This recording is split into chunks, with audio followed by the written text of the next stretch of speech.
Waves of Hope by Jaclyn Hardy. Chapter 1. A storm was coming. She could feel it. The weatherman didn't have to forecast it. The overwhelming anxiety lurking in the back of her mind was warning enough. Mal shut her laptop. Work wouldn't be happening for the rest of the day. Her mind had closed down and she wanted to get home before the anxiety got worse. She slipped into her coat and grabbed her bag, hoping to get out of the office before she was stopped. "Hey, Mal, did you get?" Carissa narrowed her eyes and studied Mal's face. "Are you okay?" "No. No, I'm not. But smile anyway." "I'm fine. Just tired." "What was it you needed?" Carissa frowned and patted the pile of folders in her arm. "Deborah wanted to make sure you had your file ready for the meeting. Are you sure you're okay?" Mal forced a laugh, shoving down the impending attack. "Just a few more minutes." "Yes. And I just sent it through email. She should have it." "Listen, I need to take off. See you tomorrow." She pushed her way past Carissa and tried not to break into a run as the noise in her head got louder. It was just a little farther to her car. She could do this. A group of people stood at the elevator laughing and talking about the upcoming party. Forget the elevator. Too many people. Mal veered right to go down the stairs. The pounding of her feet on the steps beat in time to the screaming in her head. By the time she made it to the parking lot, she could barely see the cars through her tears as she fumbled for her keys. There. She snatched them out of her purse and unlocked the car.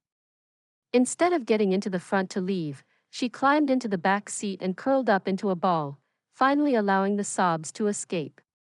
Her body shook and the tears ran down her cheeks and onto the leather seats in her small Civic. What had she been thinking, taking the extra hours over the Christmas season? She knew her depression was that much worse during the winter season. It was what had made her hesitate to take the job in the first place. Several minutes later, Mal sat up and brushed the tears from her face. It was time to go. The worst of the attack had passed, so the trip home would be much more manageable. Groceries should have been delivered that morning. It was the first thing she'd set up when she got her first bonus from Silver Script ad agency. This way she wouldn't have to leave the house if she couldn't handle it. The second big thing she'd bought was her Civic. The train and cab options were nearly impossible for her. Too many people in an enclosed place. Mal made sure no one was around before climbing into the front seat. No need for more questions. There had been too many looks like the one Carissa had given her. Too many offers of unsolicited advice on how to fix herself. The traffic was heavy by the time Mal pulled onto the street. Not surprising for New York City. And surprisingly enough, she loved it. The bustle, the people. They were what had drawn her to this job in the first place. Making it as an ad executive in New York City was a far cry from her small-town roots in upstate New York, and she soaked in the atmosphere. When she wasn't having a panic attack, she made her way to the Bronx and to her small apartment. The parking garage was empty as she pulled in. Most of her neighbors would still be at work or going to Christmas parties, and she welcomed the quiet. An old Christmas tree sat in the corner of the lobby, draped with tinsel and ornaments that had seen better days. Her landlord insisted that she could never get rid of the old thing. And somehow it fit the building. Lived in, worn down, but loved, Mal collected her mail before going up to her apartment. The lights flickered before coming on, welcoming her home. The studio was tiny, but it held her favorite things, and that's all that mattered. The fridge was packed with groceries, making her shake her head. Her delivery boy, Patrick, had outdone himself yet again. He was a good 5 years younger than Mal, but it didn't stop him from begging her for a date every time she called to put in the order. She chose some soup he'd picked up from the local deli and put it into the microwave to heat up. Bed could wait until she ate. She'd already skipped breakfast and lunch that day. If she wasn't careful, the attack would put her out of commission for days, if not weeks. Mail consisted of several magazines, a few bills, credit card offers, and a few Christmas cards. The cards could wait. No need to make things worse by making her homesick. The bills would wait as well. She didn't want the extra stress. The microwave dinged, and Mal jumped. She reminded herself for the 100th time to get a new microwave. This alarm was way too loud, and the thing only worked half the time anyway. Mal sat down with her soup and the magazines, glancing through the pages to make sure her ads looked right. A thrill shot through her as she found the familiar advertisement for a local toy company. Even after working at Silver Script for over a year, she still loved seeing her work published. Mal folded over the corner of the pages next to her ads before slipping the magazines into an envelope. She always made sure her mom could find her work.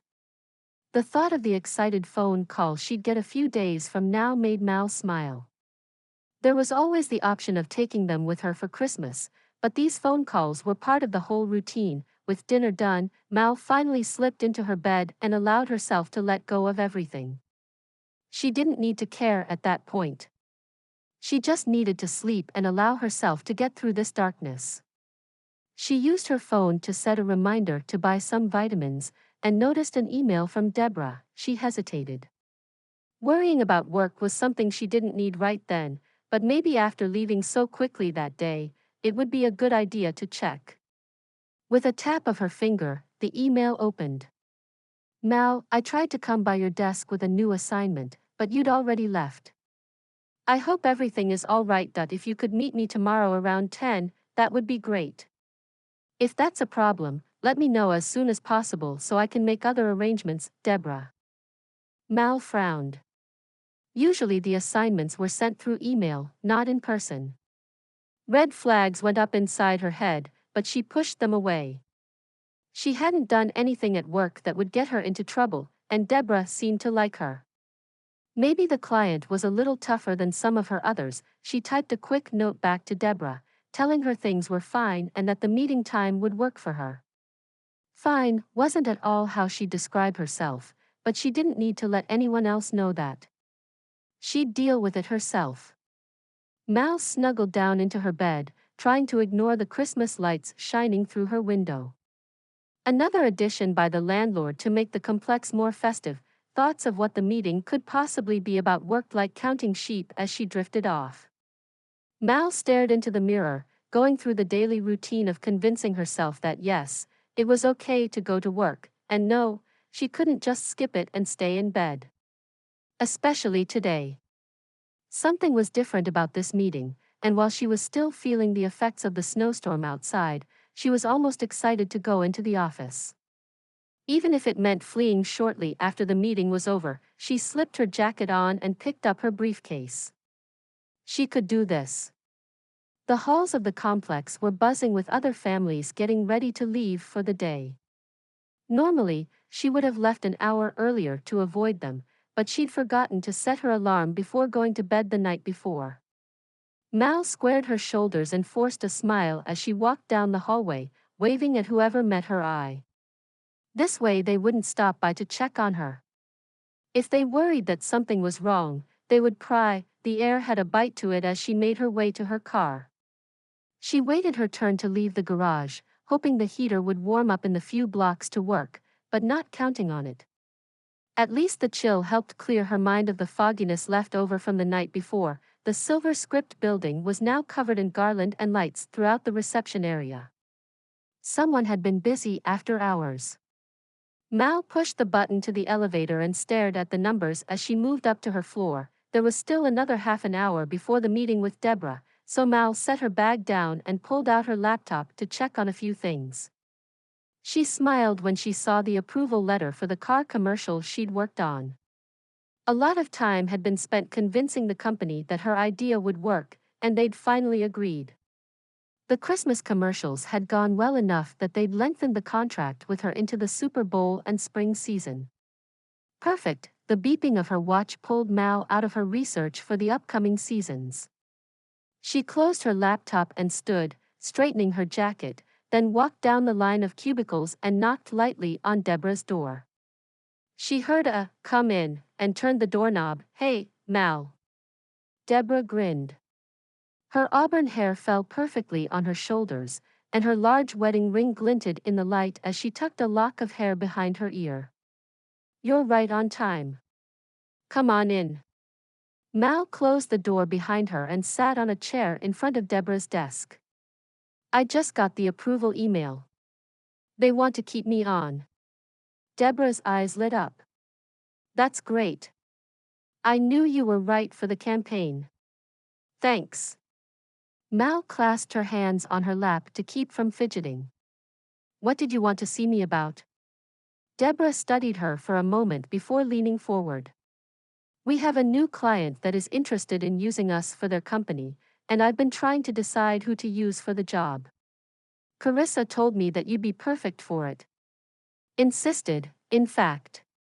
Mal raised her eyebrows. "She didn't want it for herself?" "No, she's too busy with her new baby, and she's helping Aaron with a few other jobs." Deborah handed Mal a folder. "Read through it and tell me what you think."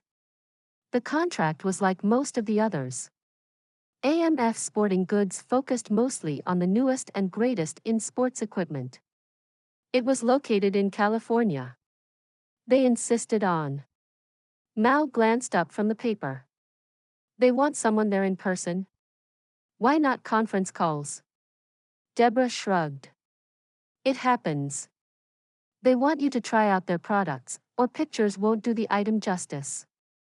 "But it's in California." Mal's mind spun with the thought of travel.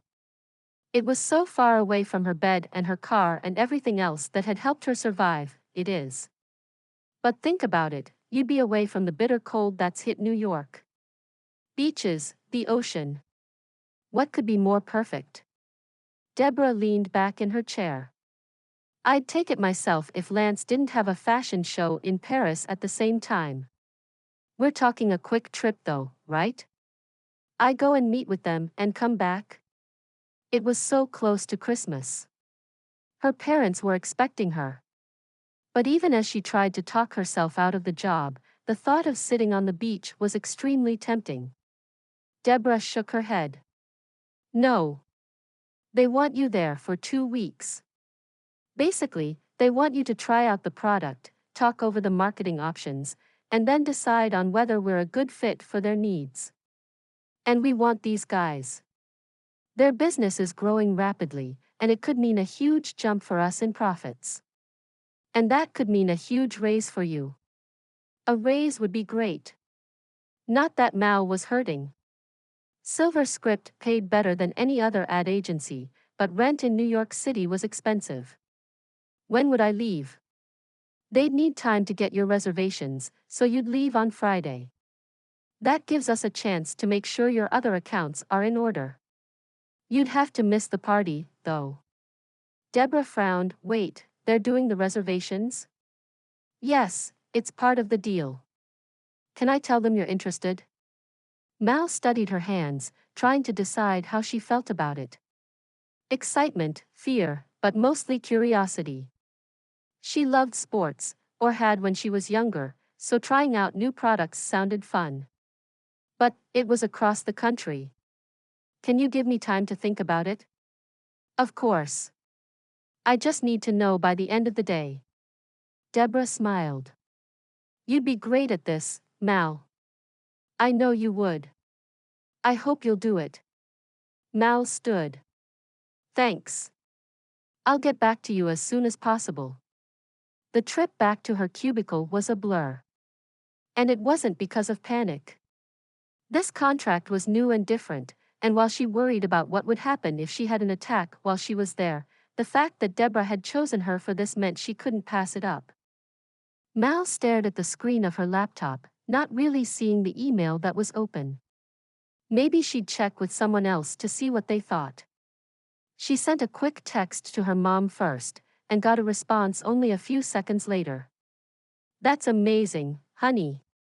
We'll miss you for Christmas, but wow. That sounds like a fun contract." Mal raised her eyebrows. That was not what she expected from her mom. So you think I should do it? Of course, so you're not mad I'm missing your dinner? It was another minute before Mal heard anything else. Dread filled her. Maybe it was a bigger deal than what her mom had let on. The Christmas jingle of her phone suddenly rang through the office, making Mal jump. She quickly stood and hurried into the nearby restroom. Hello? Her mom never called her at work. What do you mean, am I mad? Of course I'm not.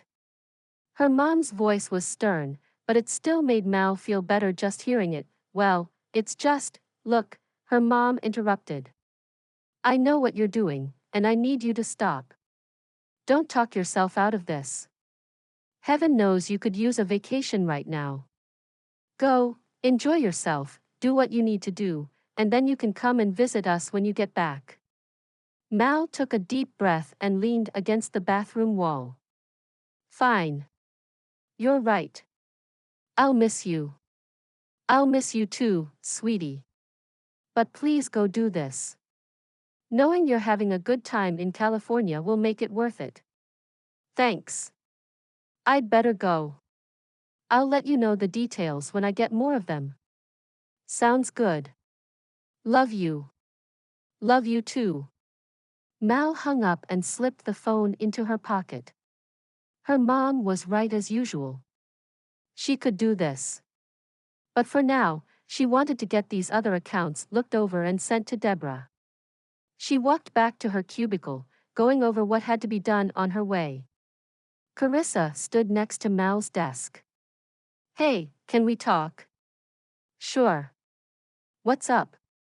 I hope you're not mad that I suggested you for the job.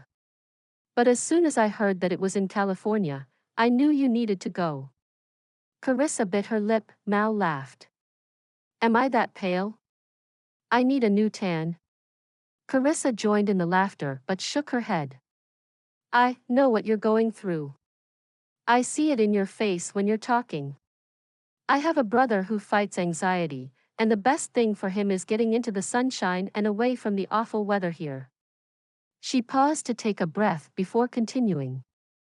And I know that it affects everyone differently, so it might not even help, but I just wanted to do something for you. Mal stared at her. It was that obvious? How long have you known? Not long. It was mostly how you avoided looking at me yesterday. And how you take the stairs if there's more than one person waiting to get on, or duck out of meetings the second they're over. I mean, maybe it's something else. Carissa blushed. Maybe I shouldn't have said anything. I'm sorry. Mal folded her arms more for security than anything. She'd been so careful. It's fine. Thank you. If Sun can help, I'll gladly take the chance to try. Relief was evident on Carissa's face. I think it's a great idea. And I've written down several of the best places to eat and go to the beach. I mean, in case you want them. That would be great. It's been years since I've been there. Mal took the paper that Carissa held out. The ideas were split into categories with stars and little notes next to each of them. Obviously, she'd put a lot of work into this. Are you sure you don't want to go? It looks like you'd have more fun. Oh, no. I can't. I did this for you. Carissa pulled out a couple of business cards. Here are a few other clients we've looked into advertising for, so if you get bored, maybe you can check them out as well. Wow, thanks. I'm not sure how much free time I'll have, but I'll try to check them out while I'm there. The thought of going to businesses she had no connection with was frightening, but Carissa had done so much for her, she wasn't about to say no. Carissa waved and went back to her office, leaving Mal staring at the paper in her hand. Excitement bubbled up through the worry. She could handle this new client. And if not, she could hide out in the hotel room. Mal turned and sat at her desk to type a quick email to Deborah, knowing if she waited, the answer would probably be different. Chapter 2. Ryan stared out at the surf, watching the families pack up their things for the evening. The waves were getting too high for inexperienced swimmers to play in, but that meant it was the perfect time for him to go out and surf. He pulled on his wetsuit and stretched his arms a little before picking up his board. If he waited too long, the storm would be here and he'd lose his small window before the sun set. Hey, man. I didn't think you'd make it. Neil slapped him on the back. The meeting ended early, thankfully. I'm glad you called. These waves are perfect. Ryan nodded toward the ocean. Just wait until you're out there. Neil jogged toward the ocean, and Ryan followed him. The water welcomed Ryan as he pushed his way out. The worries of the day flowed away, leaving nothing but calm. Here it was him and the waves. He'd surfed for as long as he could remember, and even during college and throughout his career, he made time to come out here. Neil was right. This was just how he liked the water conditions. Ryan climbed up onto his board and watched the other die-hard surfers. They loved to laugh at him for waiting so long between rides, but he knew if he was patient, he'd hit the right one every time. It was what won him so many competitions there. That was perfect. He lay down on his board and paddled over to get into position. Salty water splashed over him, flowing off the wetsuit. He crouched on his board, ready to pop up at just the right moment. As the wave hit, Ryan moved in and out of the swell, waiting for the break. Exhilaration filled him, and he couldn't help the grin that spread across his face. Heaven. Ryan was sure heaven would be filled with nothing but the perfect waves. He rode a few more, each one bigger than the one before. From a distance a whistle called out, letting them know that the surf had become too rough. The sun had nearly set by that time, and fog made it almost impossible for him to see the red flag being waved from the beach. One more. He wanted one more to make the trip to the beach worth it. As soon as he got into the next wave, he knew he'd probably stayed out too long.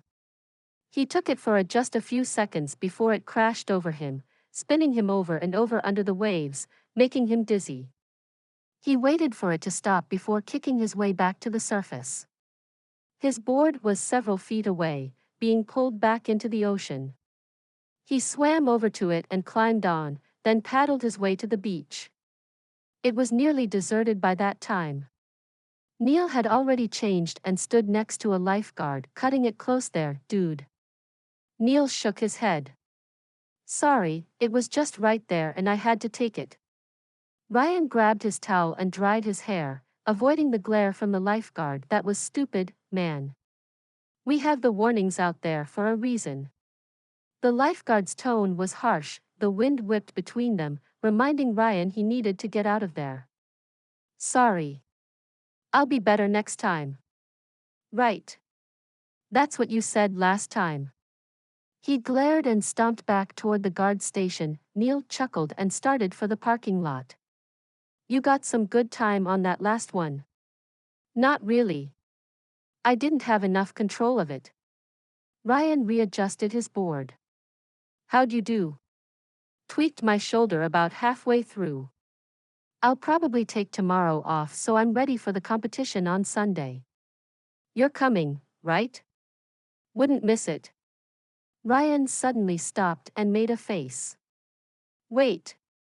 I have to show some agent from New York around town. Bummer. Can't someone else take it? Neil fumbled for his keys. You've been planning this for a while now. Ryan sighed. I tried. They wanted to make sure the agent met the top exec at the office. Told you not to take the CEO job, man. Neil opened his door. Meeting friends for dinner. Wanna come? No, thanks. I need to go over the last of the specs for this new surfboard they're releasing. Ryan patted the board under his arm. I have a few things I want them to change, but otherwise, I think it's ready. Fair enough. See you Sunday.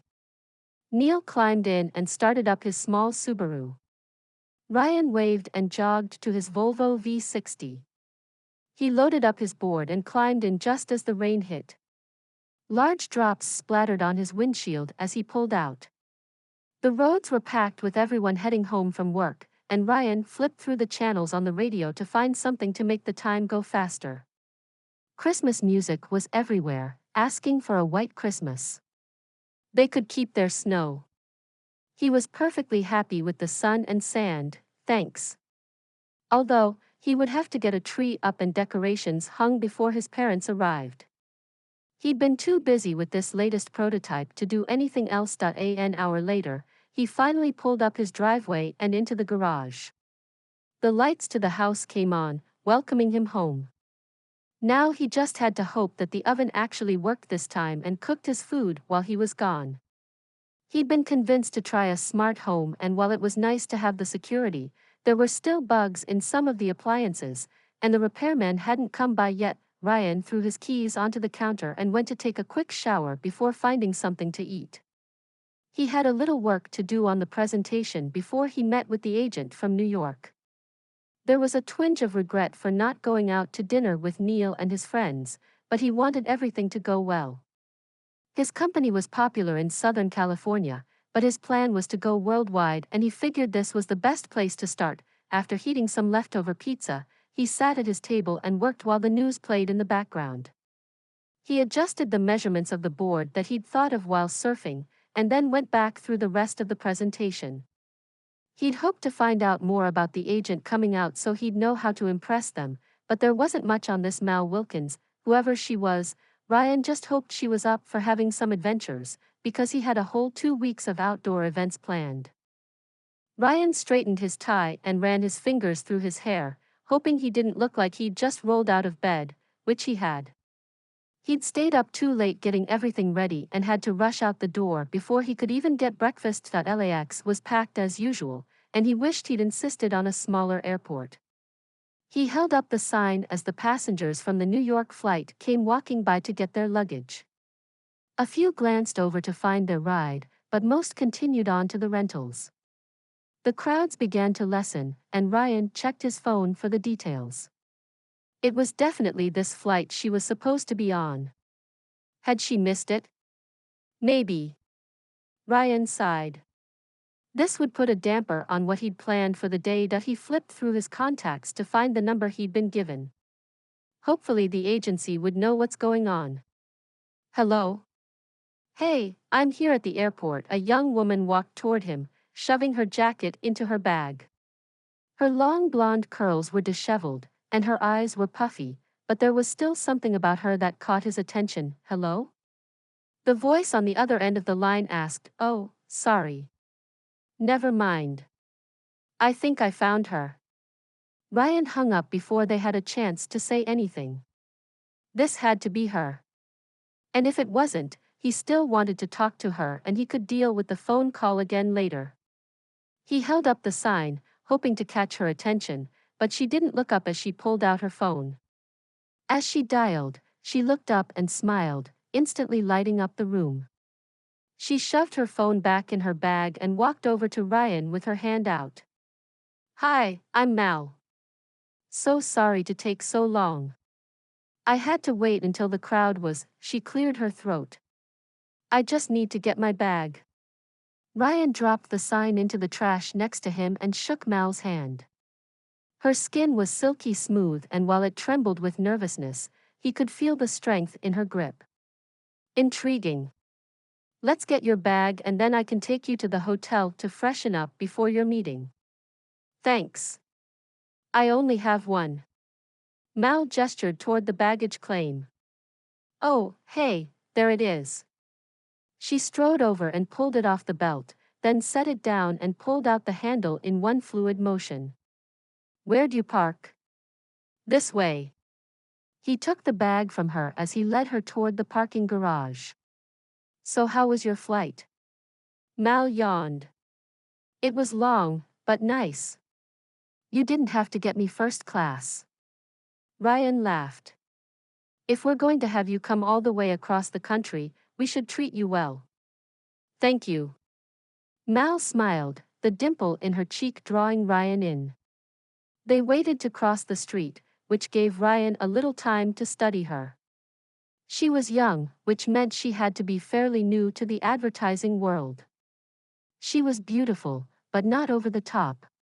Her blonde hair was highlighted perfectly, as if it had never been touched by dye, and it was clear by her pale complexion that she didn't get outside much.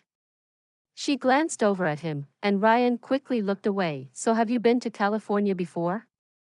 Ryan stepped into the street, hurrying across with the flow of the crowd. I went to Disneyland a few times when I was little, but it's been years. Mal readjusted the strap of her purse on her shoulder. It's nice to be back. I left snow back in New York, so this weather is perfect. Ryan laughed. It's a little chilly for me, but I'll take it. All right, my car is over here. It was several hours later when Ryan knocked on the door to Mal's hotel room. He'd planned to pick her up earlier, but after seeing how exhausted she was, he decided to let her sleep longer. It took away from the meetings he'd planned to have, but he wanted to make sure she was rested first. Mal opened the door and held it open so he could come in. She was dressed in a pencil skirt and blouse that accented her curves. Thank you for the chance to rest. I didn't sleep much last night, and it caught up to me. You're welcome. I was thinking we'd go to dinner, and we could go over the plans for the next few days. That's great. I haven't eaten since this morning, unless you count the pretzels on the plane. She stepped into her heels and picked up her purse and key. Will the board be joining us? Ryan raised his eyebrows. Board? No, we'll meet them tomorrow. I'm just going over the basics tonight. Mal frowned. I thought I was going to be meeting with them first, not one of their other employees. Ah. I guess I should have been more clear when we met. Ryan held out his hand. Ryan Jones, owner and CEO of AMF Sporting Goods. The expression on Mal's face would have been comical if not for the tears in her eyes. She went from surprise to embarrassment, to what seemed like panic. Not what he'd wanted to see. I'm so sorry. I just assumed. Mal reached toward the door. Maybe I should go back to bed. Obviously, I'm not fit to talk to anyone right now without embarrassing both of us. Ryan stepped forward. Hey, it's okay. I should have told you at the airport. I just don't like throwing my title around all the time. Please, just come and have dinner. You need to eat, and I'm starving. Mal hesitated, studying Ryan's face. She glanced back toward her room before finally taking a breath and nodding. Okay. Ryan guided her out into the hallway and shut the door behind them. I was thinking Italian, but maybe we should do something a little more casual. I know a great place to get a burger and fries. A burger sounds really good right now. Although I think I overdressed for that. Maybe I should change. Mal stopped in the middle of the hallway and Ryan nearly bumped into her. You're fine. People go there after work all the time. When she didn't seem convinced, Ryan knew he needed to say something or she'd lock herself in her room. Listen, why don't we stick with Italian tonight and then do a burger after our meeting tomorrow? Okay. Mal visibly relaxed. Sorry to be such a pain. Ryan shrugged and nodded toward the elevator. You're not a pain. Besides, I had reservations at this other place, and they don't like it when you cancel. The ride to the restaurant was quiet as Mal stared out the window. Ryan tried to get a conversation going a few times, but gave up when he only got a few words back. Usually he would be annoyed, but Mal intrigued him. The maitre d' sat them immediately and set a napkin on each of their laps before handing them menus. Mal read through the dishes as she wound one of her curls around her finger. All of this sounds amazing.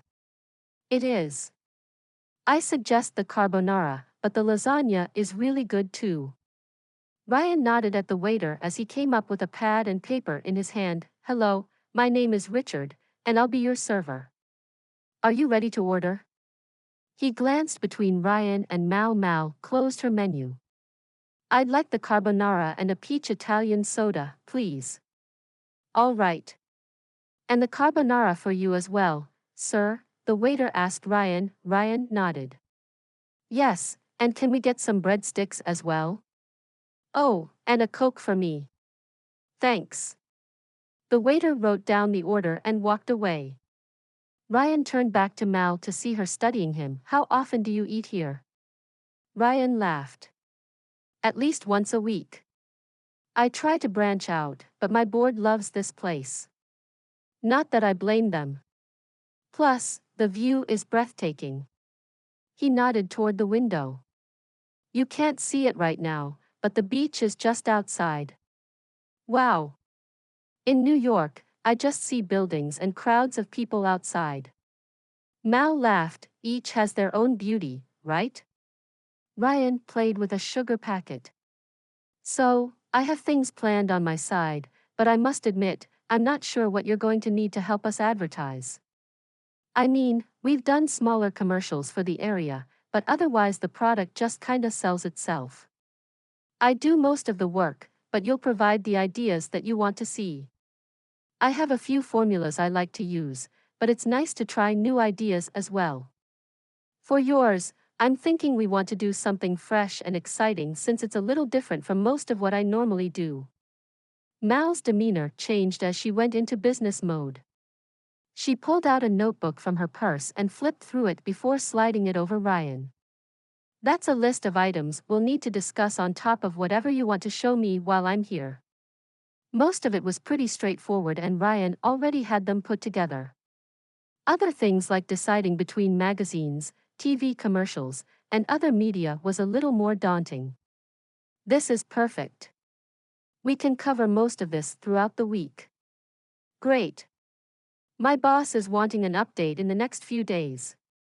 Mal picked up her glass of water and took a drink. So what do you have planned? Ryan grinned. If I told you, it would ruin the surprise. But I do hope you brought your running shoes with you. I don't go anywhere without them. Mal's phone rang. She glanced down at it and frowned. I'm sorry. This is from my parents. I need to take it. Of course. He smiled to himself as she walked away. It would be an interesting couple of weeks with her, and he knew he'd enjoy every second of it. Chapter 3.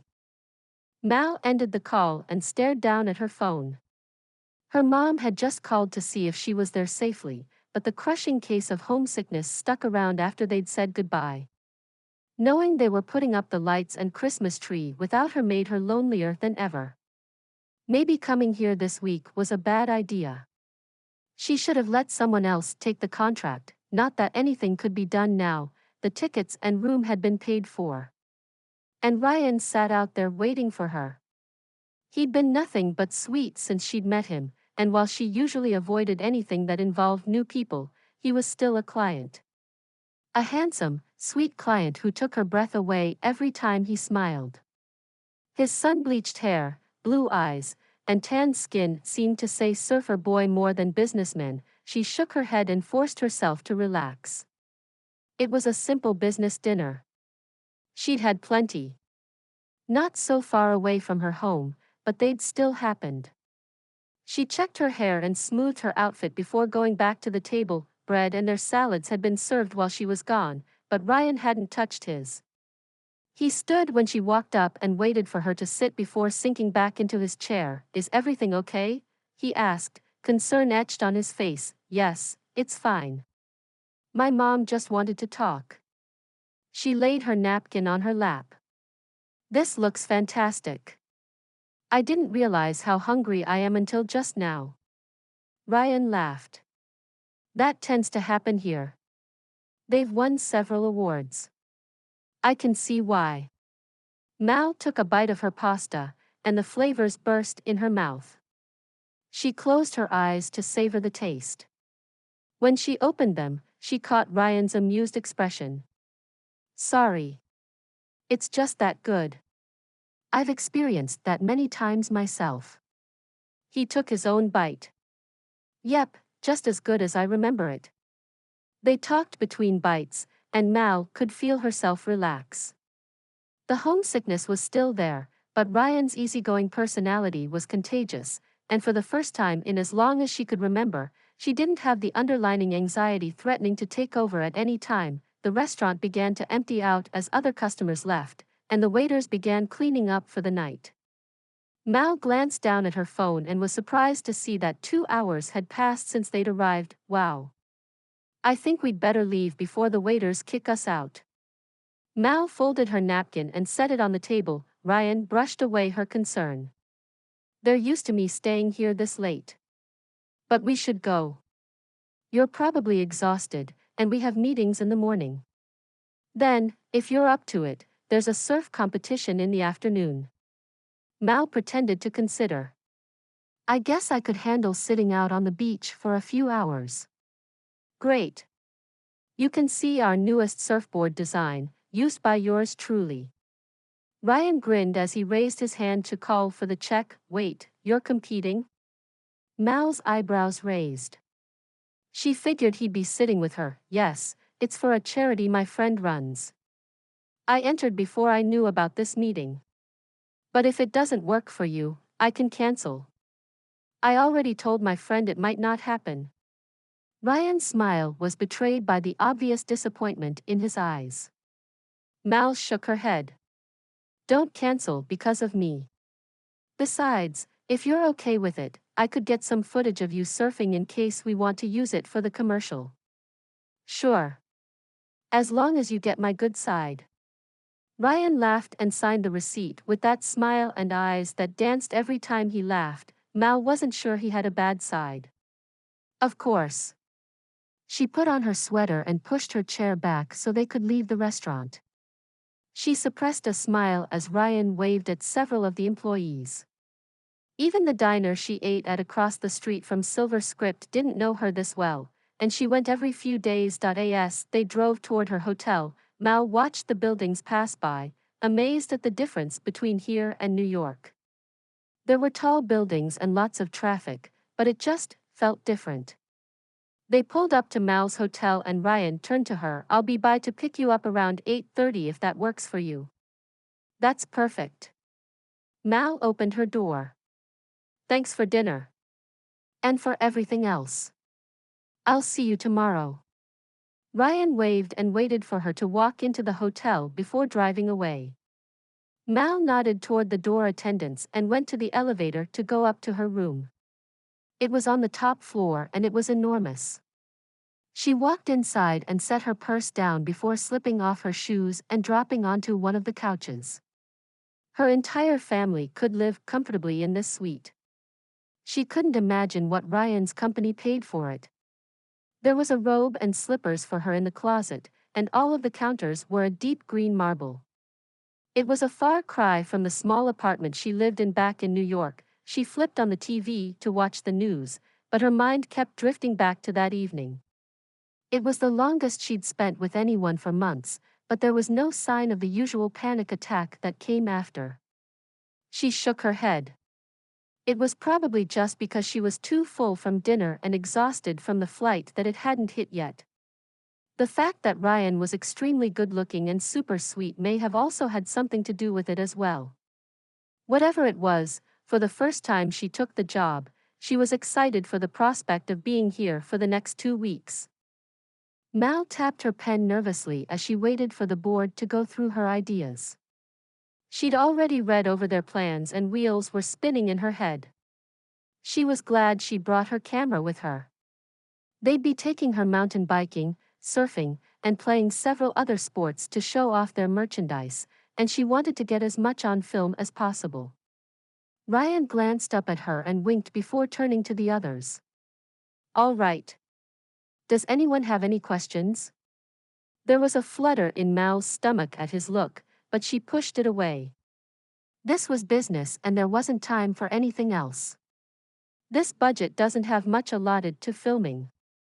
Is that going to be a problem? A woman, Linda, asked. No, I actually do most of it myself. Or I will in this case. Mal licked her lips, panic rising in her stomach. Not now. She had to get through this. It was a simple question, one she knew she'd have to answer at some point. Linda frowned. You've had training? Ryan started to protest, but Mal cut in. Yes, my minor was in photography. It's part of the reason why I went into advertising. She pulled out a portfolio and slid it across the table. Here is some of my past work. The board murmured between them as they glanced through the photos. Mal waited, tapping her pen on the desk for a few seconds before setting it down. Now was not the time to let them see her fidgeting. She was right for the job, she just had to convince them of that. These are beautiful. Another woman smiled at Mal. Are they all set in New York? Most of them. Some are from other trips where I did the photography. A few in upstate New York where my family lives, and then I took some on our trip to DC this last summer. Those showed up in a few ads I did last fall. Fair enough. Linda closed the portfolio and handed it back. Everything looks good to me. We hope to get started as soon as possible if that works for you. Mal glanced over at Ryan again. Of course. I'd like to have as much of it done as we can before I leave.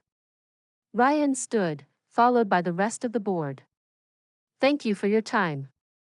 We'll plan to meet next Monday with a progress report. Mal shuffled her papers into a pile and put them into her briefcase while everyone else left. She focused on her breathing, trying to keep the anxiety from appearing. Well, that went well. I hope they didn't scare you too much. Ryan laughed that he had no idea. Mal forced a smile. I've been through worse. Do we have a desk where I can sit and work? If not, I can just work at the hotel. I'd prefer that anyway. We do, but I need to take off to the competition. Were you planning to come? Ryan glanced behind him at the board members who stood chatting just outside of the office. Oh, right. Yes, let's go do that. Mal picked up her bag and followed him out of the room. Customers had filled the sports store while Mal and the board had been in the meeting. Ryan spoke to several of them, giving suggestions on which fishing pole or set of skis to buy. She was impressed at how well he knew his inventory. They walked to his car and set their bags inside. Ryan held the door for her before running around to the other side. In minutes, they were on the freeway, stuck in the middle of traffic. So where are we headed? Mal wished she had some sunglasses. She'd have to buy some soon. San Diego. They have the best waves this time of year. I'm just hoping traffic isn't too bad on the way down. Even on a Sunday it can be pretty backed up. Ryan reached over and turned on some music. I have some snacks in the back if you want to get them. Mal turned and grabbed a couple of bags from the back seat. She handed him a soda and took one for herself. I see you went for the healthy stuff. Ryan laughed. I have to admit I'm a junk food junkie. I try to be healthy for a month or two, but then the burgers and fries called to me. I don't even try for a month, so you have me there. Mal opened her bag of chips and popped one in her mouth. So, how long have you surfed? Since before I could walk. He paused as he switched lanes. Okay, maybe not, but pretty close. My parents were both surfers on the side. They'd take me as soon as they were done with work and we'd spend the rest of the day at the beach. That's really cool. My parents are farmers, so that's pretty much all I knew. Not that we didn't go on vacation. I came here a few times, and we visited several other places. In truth, Mal loved her farm. She missed every inch of it when she was gone. Ryan glanced over at her. That's awesome. I loved visiting my uncle's farm. Those were the best summer memories. Even better than a bonfire on the beach? Mal raised an eyebrow. That was just part of life. Going to the farm was completely different. We got into different kinds of trouble there. He laughed. So, if you love the farm so much, why did you leave? I mean, you traded your tractor for skyscrapers. Mal studied his profile. He was from such a different world, but she could tell he understood. It was my love for photography that got me into it. I went to school thinking I'd get the degree and go back home to do something with it there. But then I took an advertising class for fun and I was hooked. New York City took some getting used to, and I'm still not quite there, but I love my job. From what I've seen of your work, you're very good. Ryan glanced over. Besides, if you had stayed at home, you wouldn't be here in sunny California. No, I wouldn't. Of course, I'd be at home putting ornaments on the Christmas tree or baking goodies. She shook her head, trying to get the image out. No need for homesickness. Anyway, I'm glad I'm here. The sun is nice. It's killing my eyes. But it's nice. Oh man. So sorry. I have some extra sunglasses. Ryan pushed on the eyeglass holder above them and pulled out a pair to give her. They're old, but they'll work. Mal took them from him and put them on, laughing at how huge they were. Wow, these are awesome. Straight out of a 70s movie or something. They look great on you too. He pulled out another pair clipped to his visor. I traded them in for these, but I don't know. I think I like those better. Too late. You already let me borrow them. Besides, those fit you better. Mal relaxed in her seat, wishing she could put her feet up on the dash.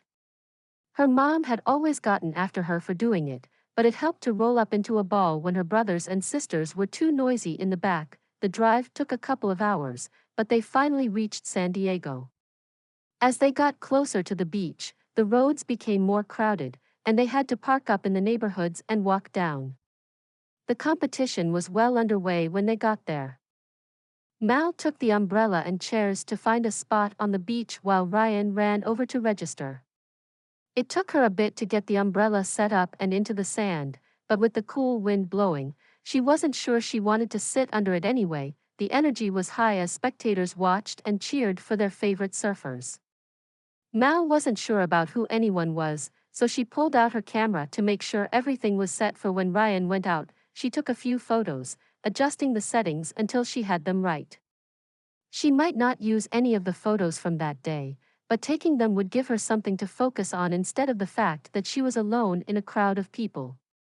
As long as she kept creating, she could keep the anxiety at bay. A few minutes later, Ryan jogged over to her. Hey, I'll be up in just a few minutes. They started my category early, so it's a good thing we got here when we did. Are you good? I'm fine. Good luck. Ryan left her and met up with a group of guys, exchanging fist bumps and high fives. She smiled and moved closer so she could get better footage, but not close enough to feel like she was stalking them. The wind whipped through the crowd, blowing Mal's hair into her face. Spectators glanced up at the sky as the rain clouds came closer to the shore. She took several photos of the oncoming storm before turning back to the surfers. Ryan was there, talking to several others as they waited for their turns. There were a few others who went out before it was finally time for Ryan to take his place. The waves were coming bigger than before because of the wind, and Mal wondered if Ryan would be able to handle them. She shook off the worry, reminding herself that he'd done this since he was small. As they got into place, Mal took pictures, trying to pick the best poses for the advertisements. Her breath caught as Ryan paddled with one of the waves and jumped up to ride through the barrel. His surfboard glided through the water as he zigzagged back and forth. Just as the waves started to crash, he grabbed his board and did a quick twist trick before jumping off the side of the board. Mal went back through her camera and grinned when she watched the video. She'd caught Ryan moving in and out of the waves, his jaw set in determination. This was perfect. She quickly took a few more shots of him as he walked up the beach holding his board before she waved and sat down to put her camera away. The storm was now closer than she was comfortable with, making her anxiety slowly build. She'd have to meet him in the car if they couldn't leave soon. Ryan crouched next to the chairs they'd brought and found his towel. So what did you think? That was amazing. She grinned and zipped up the camera bag. Easily the best one in your group. He patted his board. I have her to thank. This is our new board, and man, she is a beauty. She really is, not that I know much about surfboards. Mal slid her hand along the smooth surface of the board. Did you design it? Yep. We had someone else actually make it, but I came up with the concept. We have a few more in the line, but each of them are for different types of waves and speeds. He pulled down the top part of his wetsuit, so he could dry off, and Mal had to yank her gaze away. Her face warmed as she tried to push the image of his perfectly muscled chest and arms from her mind. Is the competition almost over? I'd like to get my camera back to the car before the storm starts if possible. Of course. I'll go say goodbye to my buddies and then we can go. He paused. Do you want to meet them? Lightning flashed in the distance, making her jump. No, I'll just go to the car. I'll be fine. You sure? Ryan waited for her nod before running back to his friends. Mal stared at the umbrella and chairs. She could just leave them, but with how bad the wind was, she didn't want them to blow away. The chairs were easy to fold up, but the umbrella proved to be a little tougher. It took several tries before she was able to get it to go down without the wind messing it up. She scooped up the umbrella and chairs, then started toward where Ryan's car was parked. She just reached the stairs when Ryan caught up and took a few things from her. Thank you. I was wondering how I was going to get all of this up there.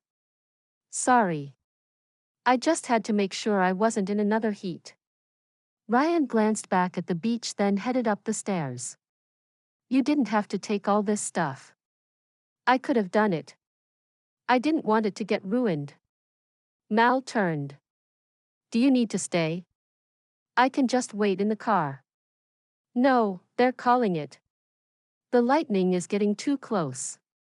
Ah. Makes sense. There was another flash of lightning just as the rain began to fall. Panic filled Mal as she blindly ran behind him.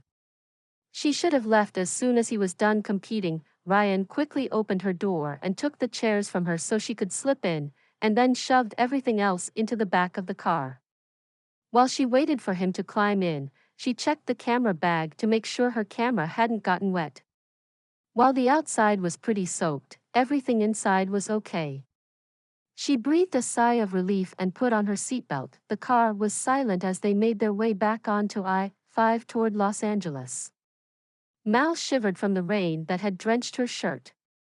Ryan turned on the heat and found some Christmas music on the radio. So, do you know who won?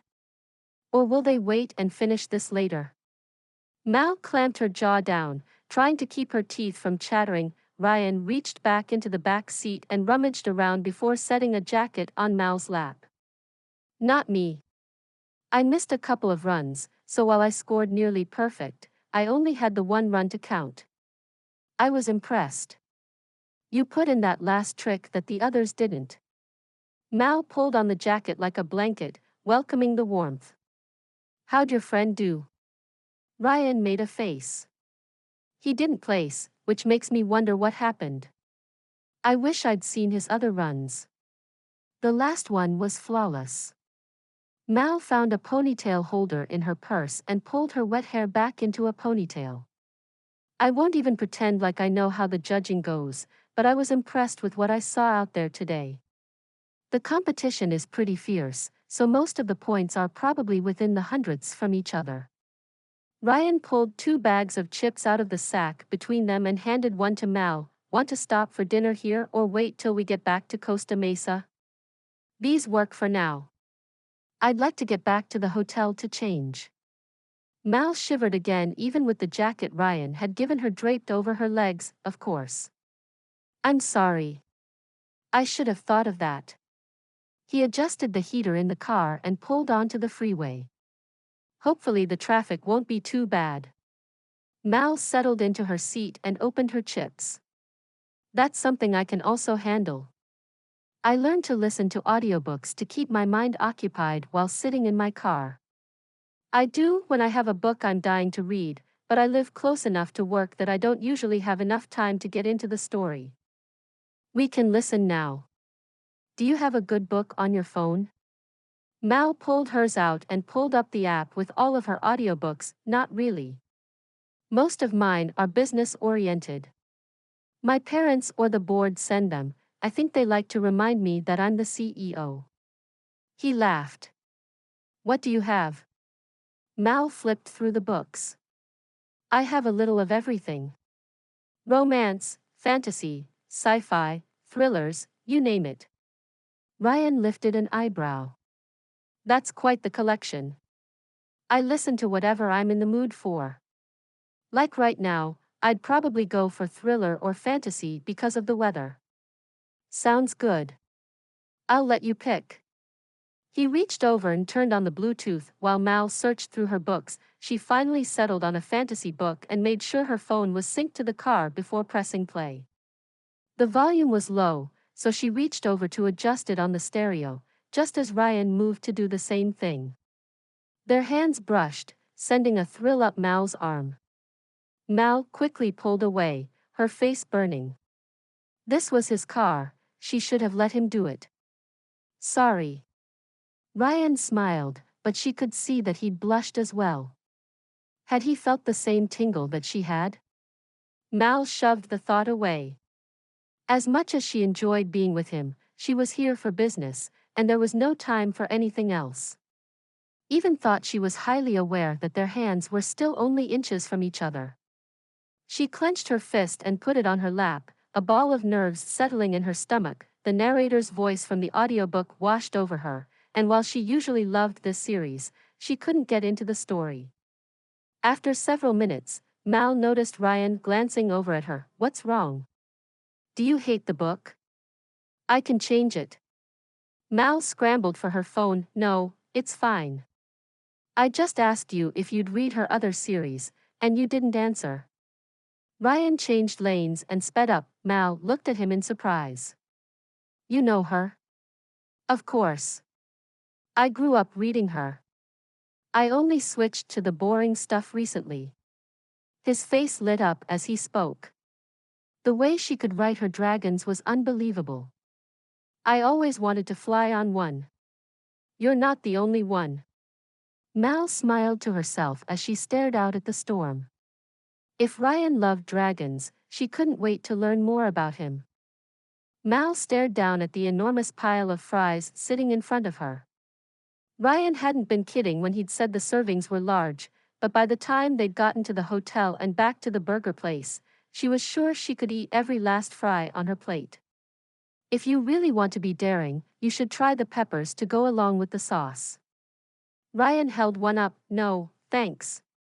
I'm quite happy with this. Mal took a bite and it tasted just as good as she'd hoped. Her burger had proven to be perfect as well. So is this another restaurant that you come to with clients? Ryan shook his head and took a quick drink before answering. No, this has been my favorite for years. My friends and I all hung out here in high school. I'd promised you a burger last night, so I figured I'd make sure it was the best. This is definitely the best burger I've ever had. Except maybe my dad's. No one makes them like Dad, right? Ryan laughed. Okay, so tomorrow I'm thinking we're going to do some boating. It's the one day this week that's supposed to be fairly clear. If it holds up, we can try some biking. That is, if I haven't completely wiped you out by then. It sounds great, actually. Although I'm not sure how much footage I can get if I'm on the bike myself. Nah, don't worry about that. This is more for just you to see how much you like the product. We can talk advertising after that. Mal took another fry. Okay. What time do you want to pick me up? Probably around 8 if we want to do both tomorrow. Tuesday I have meetings, so you can either work in your hotel or I can take you to the office. Unless you want someone else to show you the other products. Another person? A jolt of panic shot through her. Thoughts of anything that she could have done to annoy him ran through her head. Why else would he offer to have someone else take her around? I'll just stay at the hotel. I wouldn't want to put anyone out. No. Not here. This was not the time or the place for an attack. Mal set her fry down and put her burger and fries in the paper bag, taking deep breaths. I think I'm tired. Can you take me back to the hotel? Wait, what's going on? He put his hand out as if to calm her but then pulled back. Mal stood, forcing herself to stay calm until she could get back. It was only a 10-minute drive. She picked up her drink, avoiding eye contact. Ryan scrambled to catch up and opened the door for her. When they got outside, he took her by the shoulder and gently turned her toward him. Mal, hey. Talk to me. What just happened in there? Tears stung her eyes as she fought the panic. She pulled away and strode toward the car, clutching her bag of food tightly so she wouldn't lose control. This was ridiculous. He had simply told her that he had to work and she totally flipped out. But she knew once she was in the middle of the attack, there was no way of getting out of it. The car ride was silent as they drove back to the hotel. Ryan had tried to make conversation, but Mal couldn't speak. She was too focused on the road ahead. The road that would take her back to her room. As soon as he pulled up, she turned and smiled at him, even though she could barely see him through her tears. Thanks for dinner. That was amazing. I'll see you at 8 in the morning. Mal, she didn't hear the rest as she slammed the door and ran inside. Her heart beat rapidly as she passed people in the lobby. If any of them were to talk to her, she might lose it. The elevator was blessedly empty as she climbed inside and rode up to her room. As soon as she opened her door, she set her bag in the fridge and climbed in bed, hoping for sleep to take her away so she could forget how badly she'd messed up. Deborah should never have sent her here. Chapter 4. Ryan stared at the doors to the hotel for a moment, trying to figure out what had just happened. They'd been having a great time and then suddenly Mal had turned cold. Nothing he'd said should have made her angry, and yet she just slammed the door on him. He shook his head and pulled out onto the road so he could go home. It wasn't like it should matter. She was here simply to help his company grow bigger. Nothing more. But those eyes, and the way she smiled at him, he was used to girls looking at him, but this was different. Mal seemed to see him as a person, and until now, she'd been genuinely interested in what he had to say.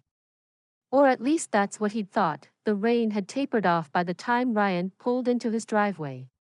He walked inside and dropped his keys on the counter before grabbing his laptop. The lights turned on as he entered rooms, but he barely noticed. He dropped onto his couch and opened the laptop. He clicked on the tabs in his browser to find Mal's profile that he'd pulled up. He just wished the site would tell him more about who she actually was and not just her accomplishments at Silver Script. He closed that out and picked up the file she'd given him with some mock-ups she'd come up with. He wanted to change up the plans for the commercials, but the ads themselves were perfect. Well, from what he saw here. The rest would depend on the pictures she managed to get. By the time he was done it was almost midnight, and he knew he needed to get some sleep, but he was too restless. Ryan hated knowing someone was upset with him. He turned off the house lights and went outside to work. The low buzz from the light of his workshop welcomed him inside. This was where he felt at home. A table sat in the center of the garage while piles of fiberglass and polyurethane sat to the side, waiting to be turned into surfboards. His company sold other brands, but most were of his own creation. Ryan picked up a plank of polyurethane and set it on the table, running his hand along it. Each board had a different purpose, and he wanted to make sure the design fit the feel of the material under his hand. Measuring out and tracing the design of the board was almost second nature to him as he got to work. Once it was ready, he took out his saw and carefully cut out the shape of the board, then sanded it down. The methodical movement released the tension he'd felt since he left Mal at her hotel, and he wondered why he'd ever let his parents talk him into building the business instead of doing this for the rest of his life. Ryan yawned as he waited for the elevator to take him up to Mal's hotel room.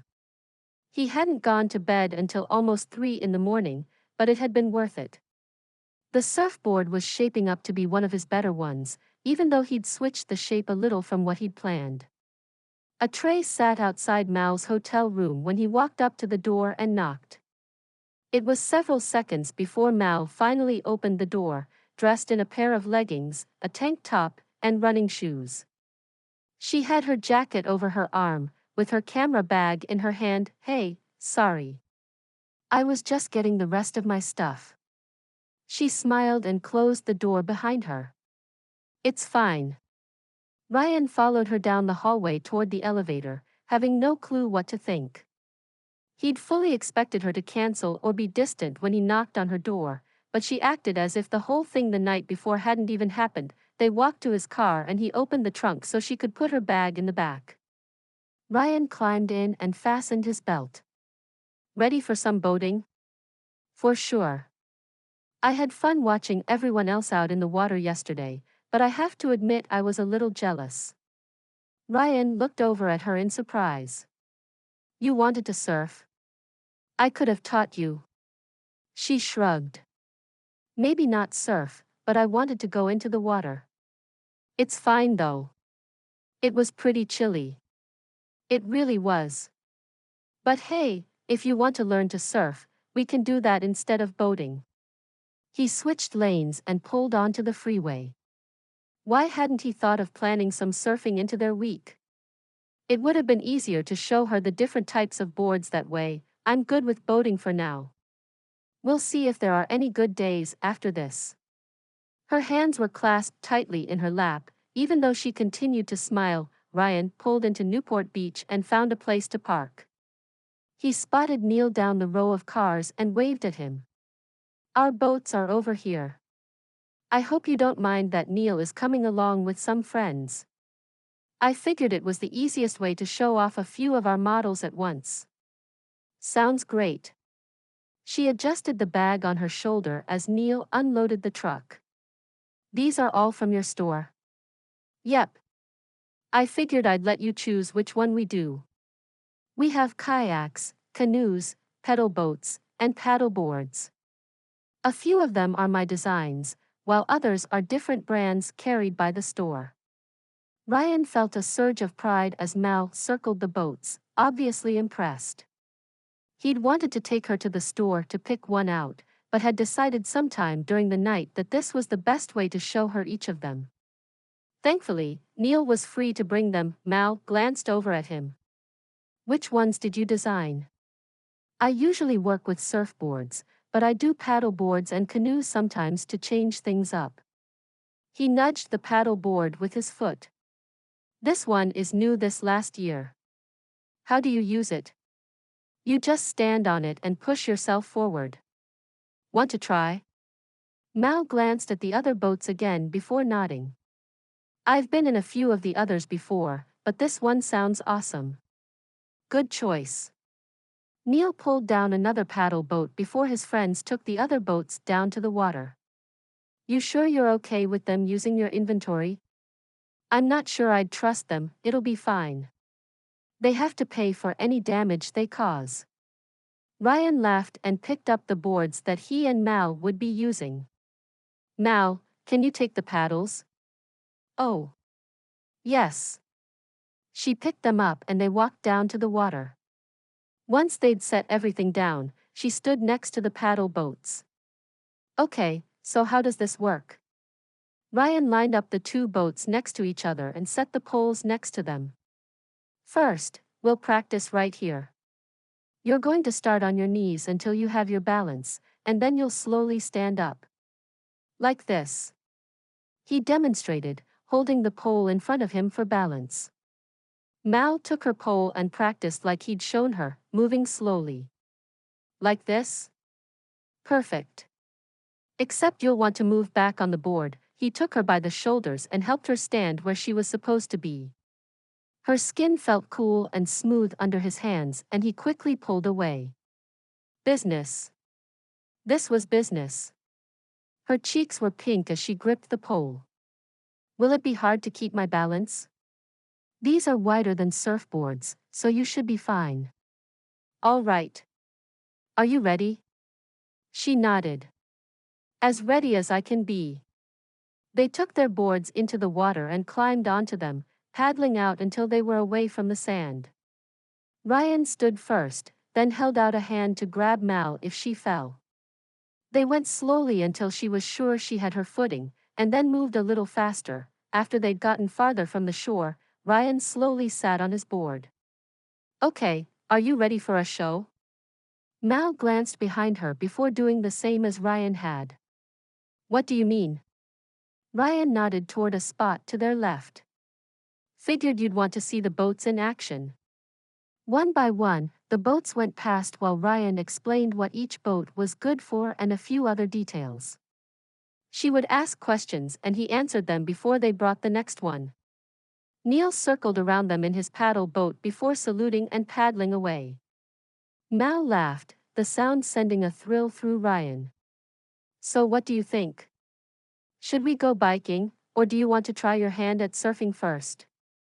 Mal dipped her leg in the water, staring down as the waves pushed the boards back and forth. Let's go biking. The water's freezing, so warming up on a bike sounds great right about now. Okay, let's go dry off. Ryan stood and began paddling in.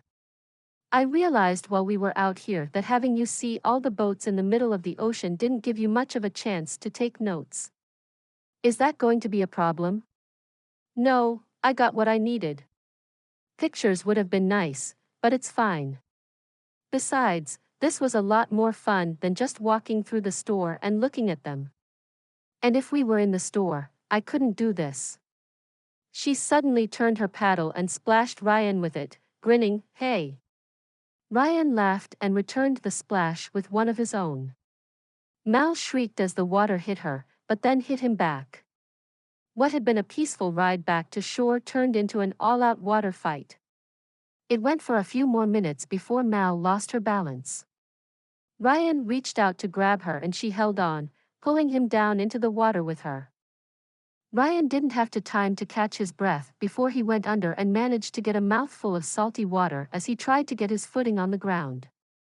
He pulled on Mal's hand to help her stand as well and managed to come up for air. Mal came up laughing and sputtering. So much for avoiding the water. Yeah, I'd say we failed. Ryan went to get his board and realized he hadn't let go of her hand yet. He dropped it and helped her get her board that had drifted a few feet away. They climbed back on their boards and searched for their poles, only to find them several yards ahead of them. Ryan lay on his stomach and paddled in, letting the waves carry him. He checked to make sure Mal was right with him as they went in, picking up the poles as they floated by. They dragged the boards up and set them next to their stuff while they toweled off. Mal ran to the nearby restroom and changed while Ryan took the boards back to Neil's truck. Plans had derailed since their little water fight, but he couldn't help grinning.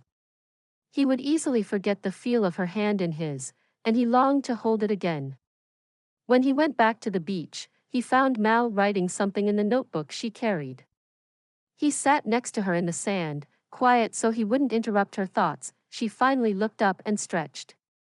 Sorry, I had to jot down some notes. But what do you think? Ryan leaned close, to glance over what she'd done. It was a drawing of the paddle boards on the ocean with a slogan above and their company name beneath. I can't believe you drew this in the short amount of time I was gone. She shrugged. It's just a rough sketch. You say rough, but this is fantastic. He took the notebook from her, their arms brushing against each other. He chewed on his bottom lip as he studied the drawing. What if we put the slogan smaller here? I could do that, but it throws off the balance. She reached forward to turn the page. See? I think it's best how I have it. Ryan tried to concentrate on what she was saying, but all he could think of was how close she sat next to him, and how her hair kept brushing against his arm. He agreed and handed it back to her. When he looked up, his face was just inches from hers. All he had to do was lean down and he could brush his lips against hers. Hey, I'm going to take off. Neil's voice shattered the moment, jerking Ryan back to reality. Sounds good. We'll see you back at the store. Ryan handed back the notebook and helped Mal stand before grabbing his own bag. He took a few deep breaths to try to wipe away the disappointment and annoyance. As they drove toward his store, he couldn't help throwing glances toward Mal. She was still drawing in her notebook, her strokes quick. Ryan pulled into his parking spot and waited for her to slip her book into her bag. They walked inside, and Ryan studied Mal's reaction to the store. Her wide eyes and smile as she soaked everything in was enough to make his day. Mal wrote some notes in her small notebook, then took a few pictures before putting her camera away. Okay, the bikes are over here. Ryan waved at Neil and a few of the employees as they walked to the other end of the store. They picked out 2 bikes and helmets and took them to the car. Ryan strapped the bikes to the roof while Mal took pictures of the outside of the store. When she finished, she helped with the last of the straps, then climbed into the car. Hey, I'll be right back. Ryan closed the door and jogged into the store.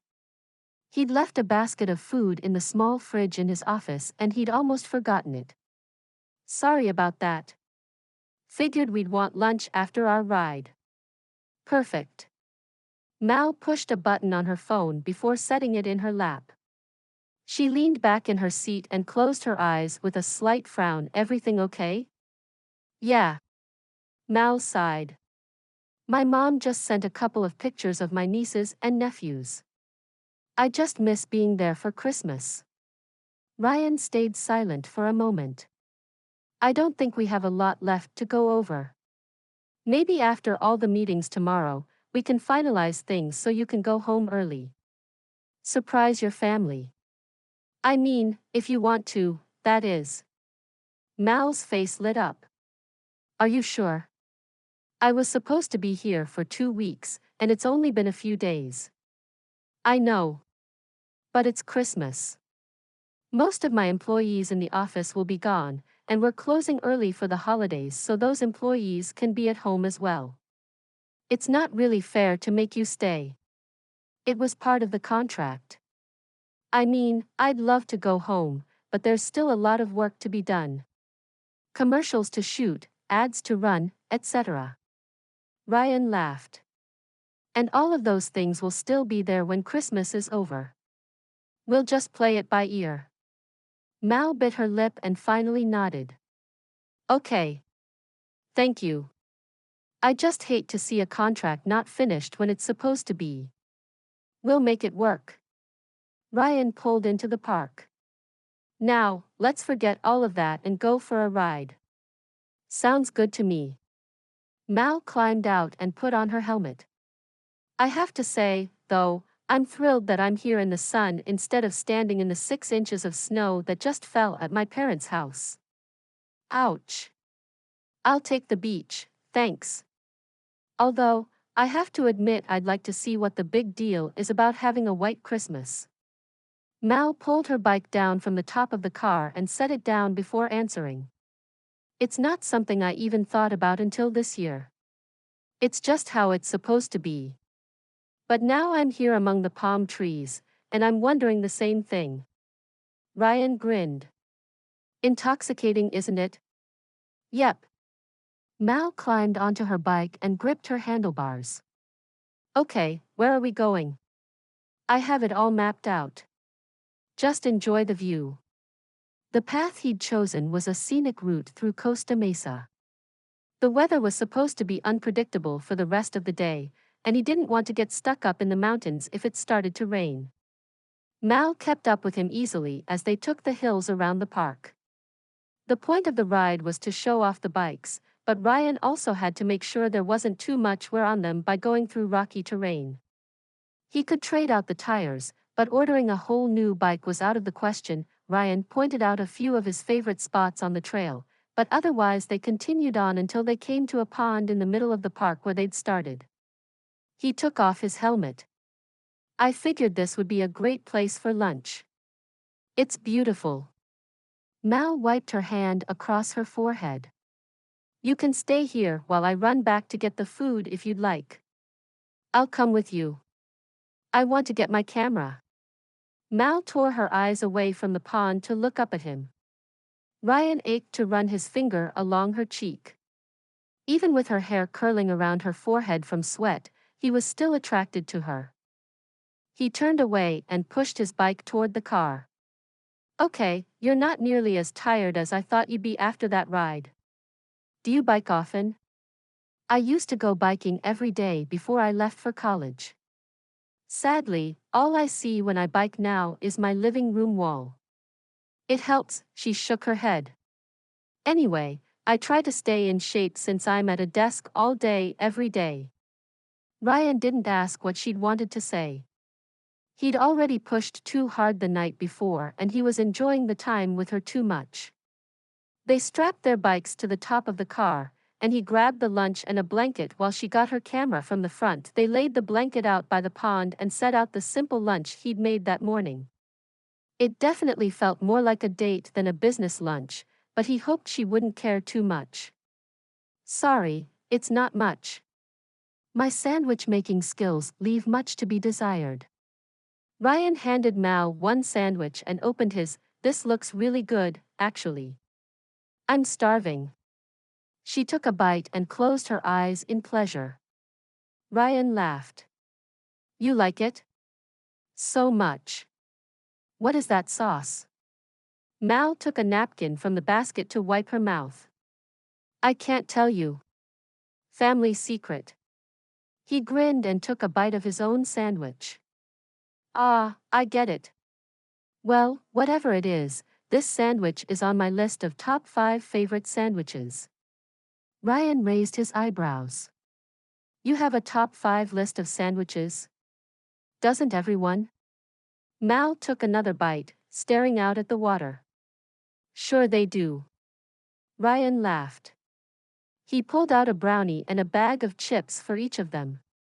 So, we've tried drowning each other in the ocean and biked through Costa Mesa. Are you ready to turn in or do you want to go catch some Christmas lights tonight? Mal straightened. Really? I'd love to see them. Great. I know of a few different places we can go. I can check the times if you'd like. Sounds good to me. Mal stood and wiped her leggings off before grabbing her bag. I'm going to get some pictures of the pond before we go. Okay. I'll just clean this up and be back. But Mal had already gotten lost in taking pictures by that time. Ryan pressed the button on his phone and went back to combing his hair. Hey, Neil, what's up? The guys and I are heading to the beach tonight. You coming? I can't. I'm taking Mal to see Christmas lights. Ryan stared at the cologne sitting on the counter. Should he wear it? That would take this evening from hanging out to a date, I see. I'd better let you get back to your date then. Ryan picked up his phone and turned off the speaker. It's not a date. Aha. You forget I was there today. I saw how you two looked at each other. And what was with the water fight? Business has sure changed from what I remember. It's not, Ryan rubbed his hand over his face. It's not like that. Okay. Keep telling yourself that. Tell Mal hi for me. We'll be at Sunset Beach if you want to come later. You know, after your date. Ryan stared at his phone. Was it that obvious? He turned the light off in the bathroom and grabbed his jacket. Time to get Mal. She stood in the lobby, waiting for him when he drove into the hotel parking lot. After a quick wave toward the bellhop, she hurried out to the car, wearing thick white coat, white hat, and bright red scarf. Ryan held back a laugh. This was California, not New York. It was nowhere near cold enough for a coat, but she looked good, so he wasn't about to say anything. Mal climbed in the car and put on her seatbelt. Hey. Sorry I was late. Traffic's a little heavy. Ryan pulled out and drove toward the freeway. I'd hoped to go down to San Diego to see the lights there, but with the traffic how it is, I think I'll head north instead. Okay. Mal took her gloves off and unzipped her jacket. I forget I'm in California instead of New York. I overdressed. Maybe a little. But you look nice. Ryan cringed inside. Nice? That's all he could say. She was absolutely breathtaking. Mal's eyebrows raised slightly, but Ryan hoped by the smile on her face that she enjoyed the compliment instead of being repulsed. You look nice as well. Thank you. Ryan cleared his throat, trying to think of something to avoid the awkward silence.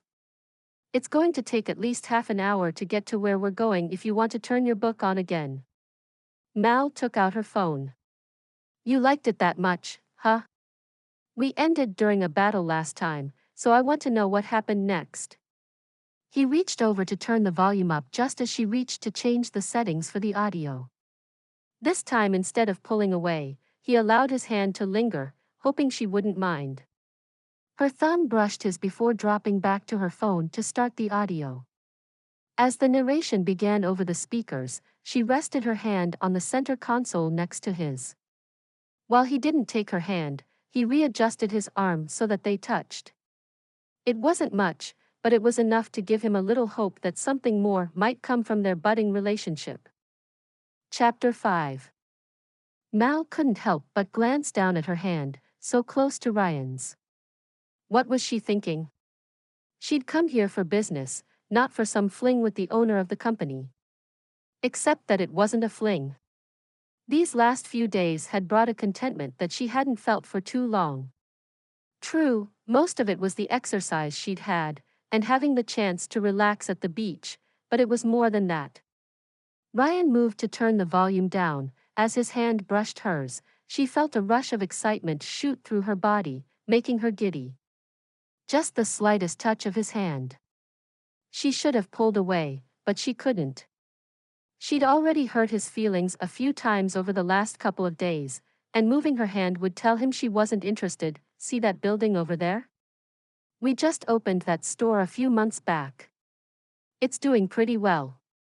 Ryan gestured toward a large sporting goods store to the right of them. His voice tore her out of her thoughts. That's huge. It looks bigger than the one we were at earlier today. Mal glanced behind them as it disappeared behind other buildings. Yeah, we couldn't pass up the space when it came available. The one you went to this morning was the original store, so naturally, it's my favorite one. Understandable. It's a great store. Mal stared out at the city that passed by. Christmas lights lined the streets, while many of the neighborhoods were decked out with varying degrees of celebration. Ryan pulled off the freeway and down a few more streets before finding a parking spot. Okay, now it's time to bundle up. Mal zipped her jacket back up while Ryan grabbed his coat from the back seat and put it on. They climbed out of the car and Ryan led her to the sidewalk. His hand fit just perfectly on her back where he'd placed it. Welcome to Candy Cane Lane. Wow. She froze in place as she stared down the street at all of the houses that had been lit up. This is amazing. Ryan laughed and urged her forward. Several of the neighbors stood outside, offering hot chocolate and pastries as they walked along. Christmas music sounded from a stereo somewhere to the left of them, bringing the magic to life. When they reached the end of the block, they crossed the street and walked back the way they came. The only thing missing was the cold breeze she was used to back in New York. Even though there was a slight chill to the air, it was still pretty mild. Ryan opened the door for her before running around to his side. Mal stared out at the lights as she waited for him to start the car. Ryan drove through a few more neighborhoods in the area before heading back toward the hotel. As they got closer, Ryan got off the freeway and instead of taking a left like he normally would to get to the hotel, he took a right. Where are we going? Mal asked, fighting a yawn that had been threatening for several miles. She was exhausted from the day and couldn't wait to get to sleep. Just wait. They pulled into a parking lot. Ryan grabbed a blanket from the car and took her hand. I'd forgotten about this until I heard some of the people talking about it tonight. Thankfully, we didn't miss it. Mal zipped her coat up and looked around at the crowds as they walked over to some bleachers. Wow, they're going all out, aren't they? Just wait. Ryan sat and Mal joined him, taking the offered blanket to put over their lap. Ryan waved at a group of people, but didn't go talk to them, something Mal was thankful for. Several minutes later, Christmas music began to play, and Ryan nudged Mal. She glanced over her shoulder in the same direction that he was looking and gasped. Several boats were lined up, decorated in thousands of lights. As the announcer began speaking, the boats continued forward in a parade. Cheers went up as favorites went past, but Mal just watched in awe.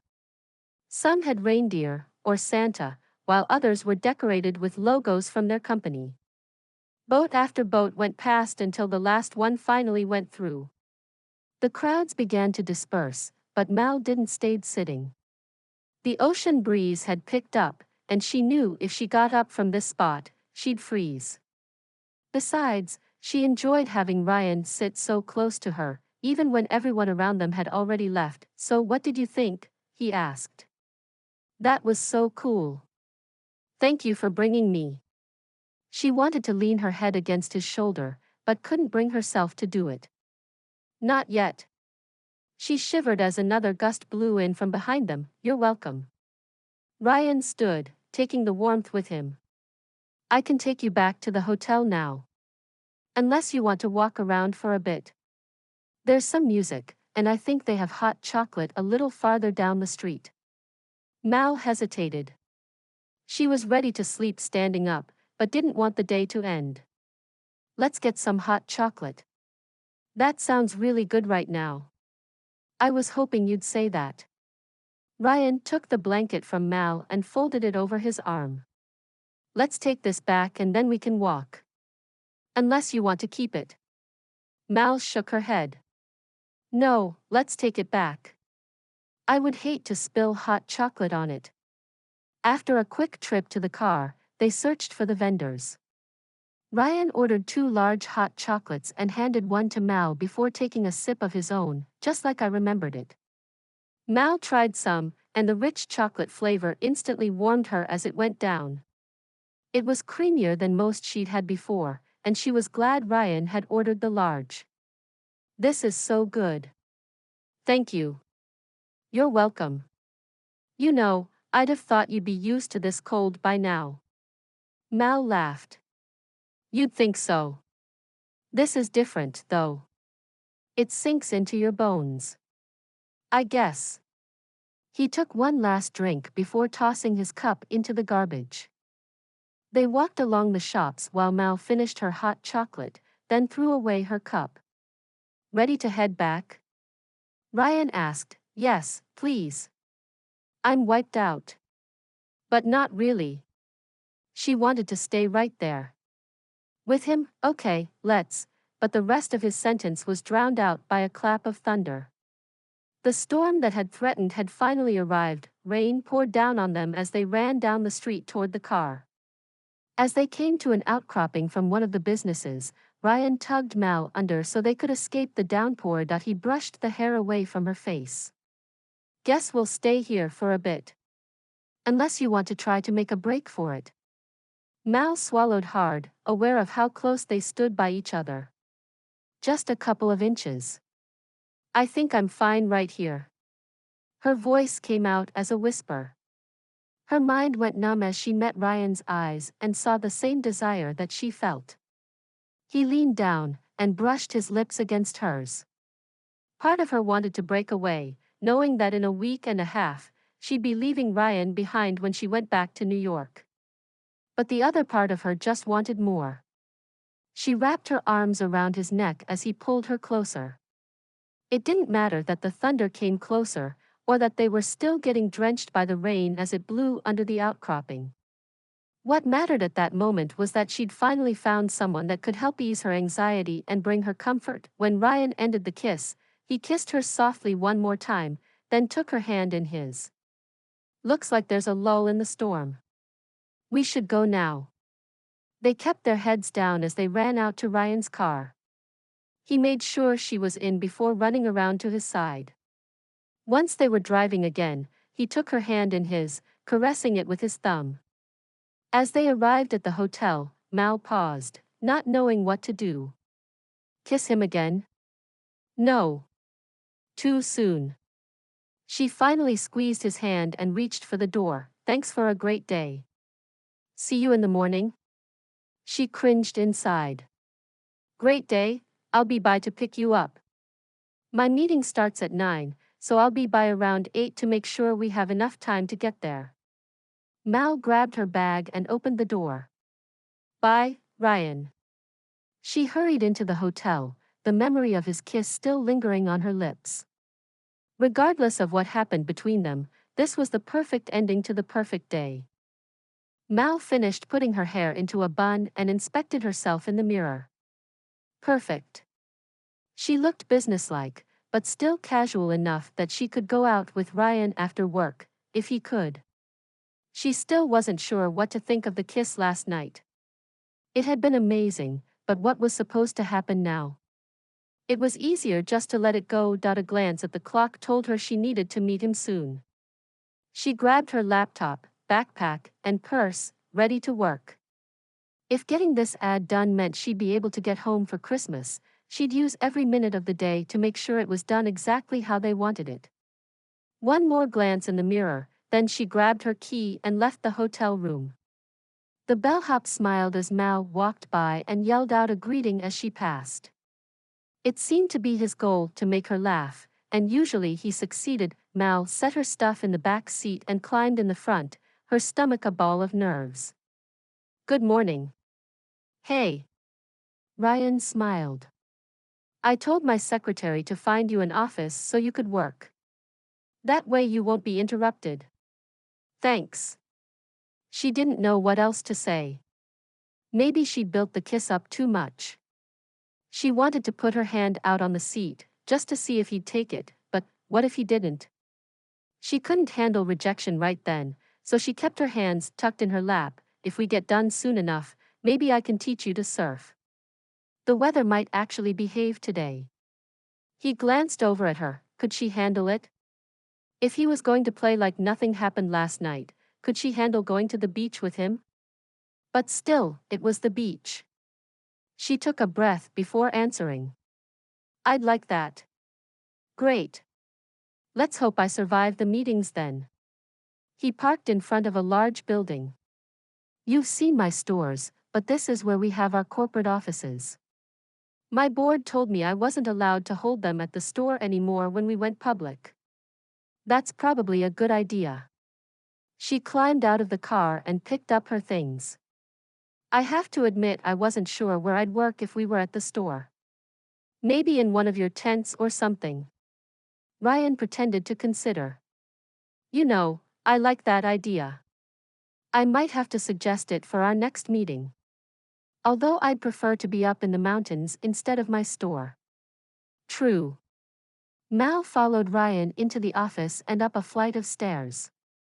At the top stood a large glass wall with the name AMF Sporting Goods splashed across it.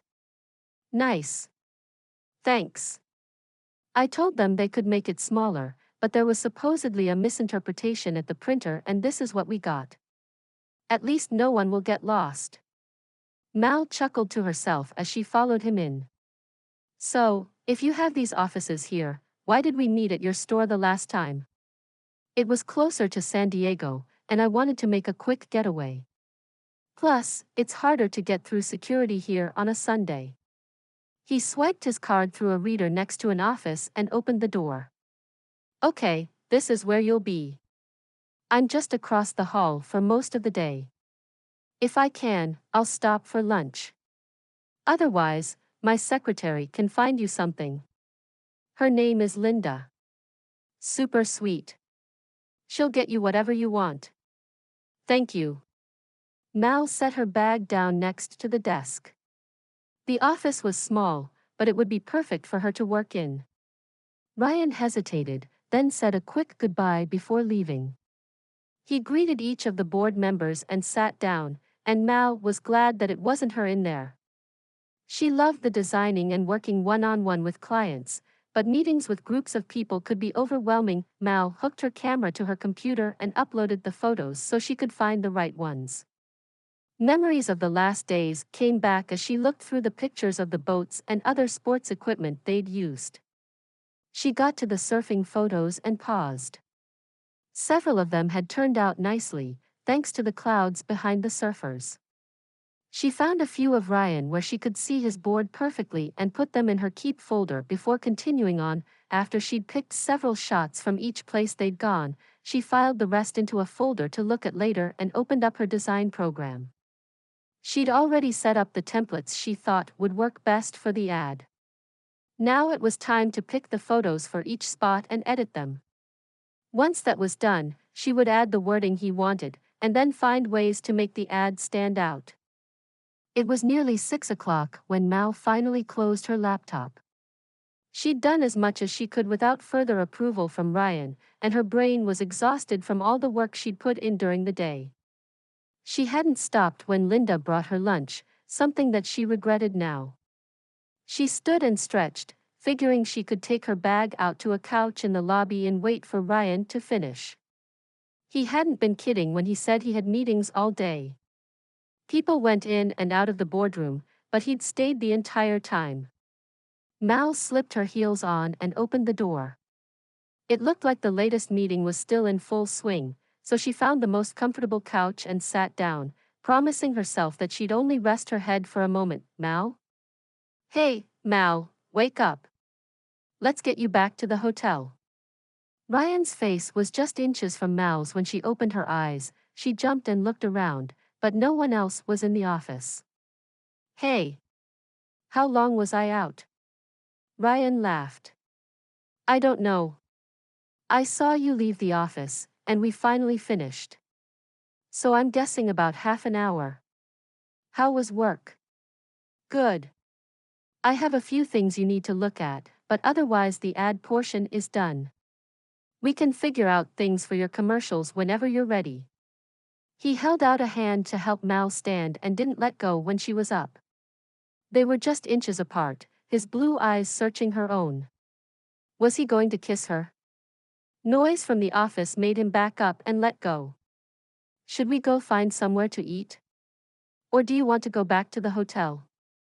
The meetings went way longer than I'd hoped, so surfing's not happening today. Sorry. It's fine. Not sure I'd stay awake long enough anyway. I might fall asleep on the board. Mal laughed. Let's just grab something to eat and call it a night. I was hoping you'd say that. We didn't have time for lunch, so I was stuck with a veggie tray for most of the day. He made a face.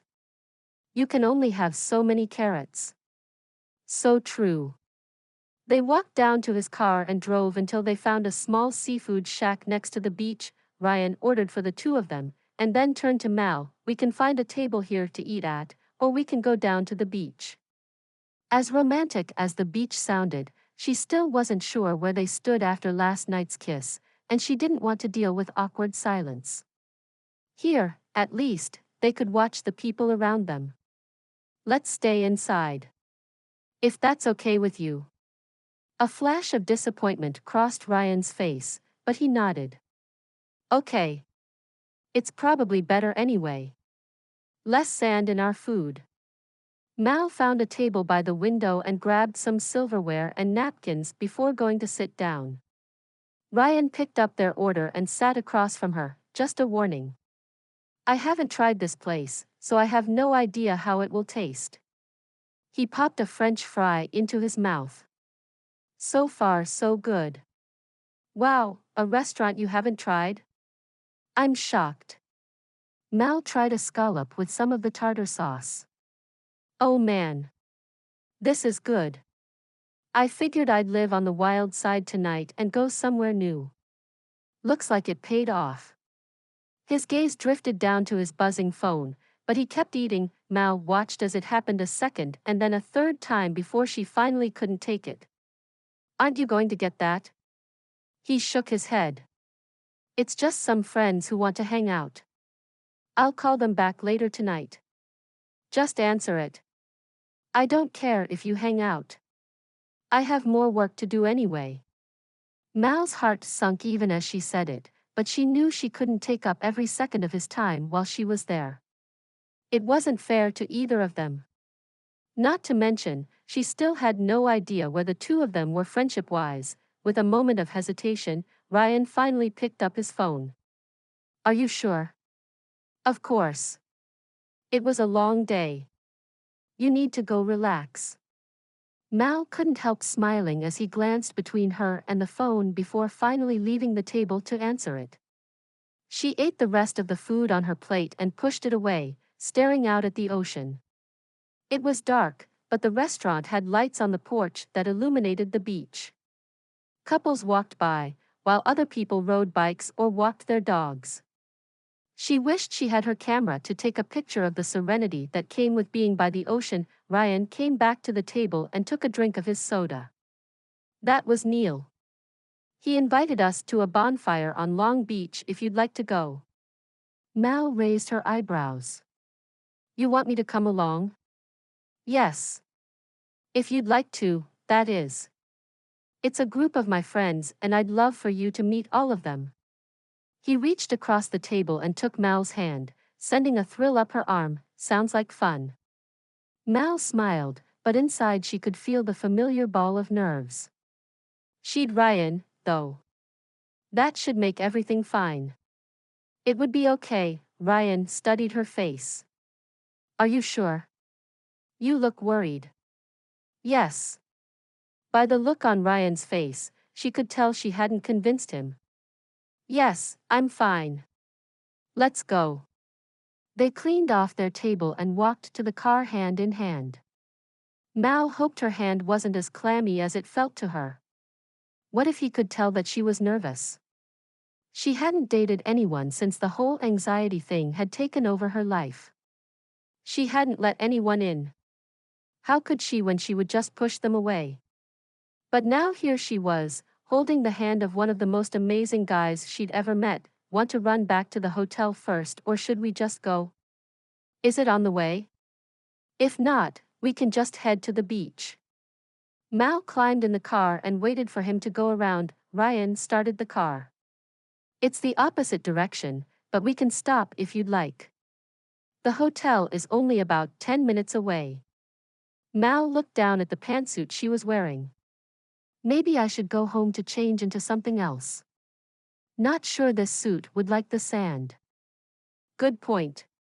When they got to the hotel, he parked and waited for her to get out. You can come in if you'd like. That way you don't have to stay out here. The words were out before Mal could think. But it was just a change. It wasn't like anything else was happening. Thanks. If it's okay with you, I'll change while I'm up there. You make a good point about the sand.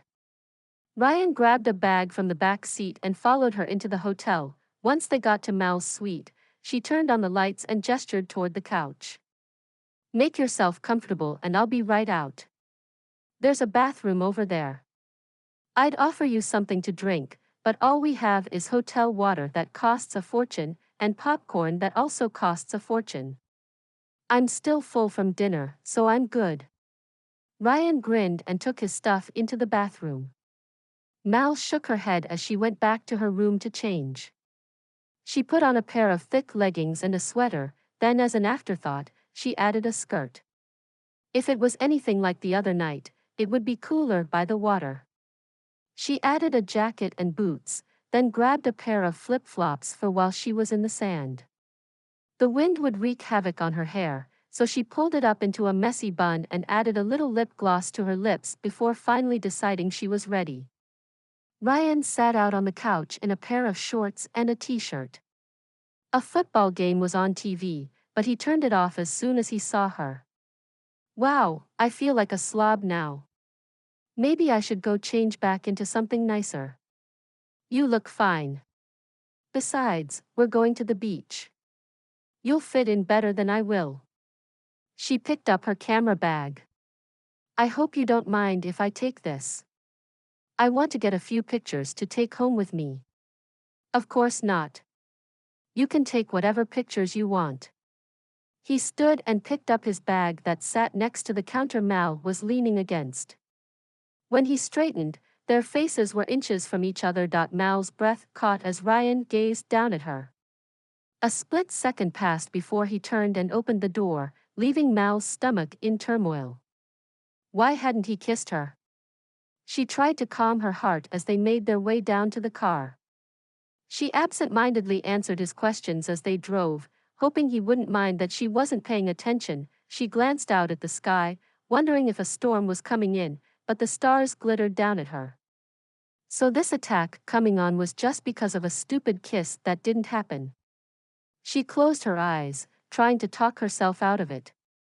It was a simple misunderstanding. They were on their way to the beach to see his friends, and he was excited to get there. That was it, except it wasn't. And she could tell that this was going to be a bad attack. She forced herself to take breaths. Smile, nod, laugh at what Ryan said. She could always sit in the car at the beach if she needed to, right? When they arrived half an hour later, she'd managed to calm herself down a little. It would be fine. She'd just stand back and take pictures. Be there, but not part of it. They climbed out of the car, and Mal held her camera close to her like a life preserver. A group of people stood around a bonfire, laughing and talking. Ryan was a few yards away from his friends when they noticed him walking up. They surrounded him and one of the guys shoved a drink into his hand. It was a few moments before anyone realized that Mal stood nearby, still holding her camera tightly. Hey, Mal. Neil grabbed her in a hug and swung around to introduce her to everyone else. There was no way she'd remember all those names, but she said hi anyway. She backed off as soon as he let go and turned to Ryan. One of the other guys ran up to her holding a few drinks. Pick your poison. He held them up. His face was partly in shadow, but what she could see of him showed dimples and piercing blue eyes. I'm good. I don't need anything, thanks. She hated the taste of alcohol. I'll take a water if you have it. She said it more to get him away from her than wanting the actual drink, but thanked him anyway when he tossed her a bottle. Mal found a spot just far enough away from the fire that she could have a little peace but still be nearby. Every ounce of her was screaming for her to run, but she sat down in the sand, set the bottle of water down next to her, and pulled out her camera. After a few test pictures, she stood and took a few of Ryan and his friends, then slipped off her boots and picked her way along the beach toward the water. Her flip-flops were still in the car, but she didn't want to walk past the group to go get them. The moon was full that night, and it reflected off the water, giving Mal the perfect subject to capture.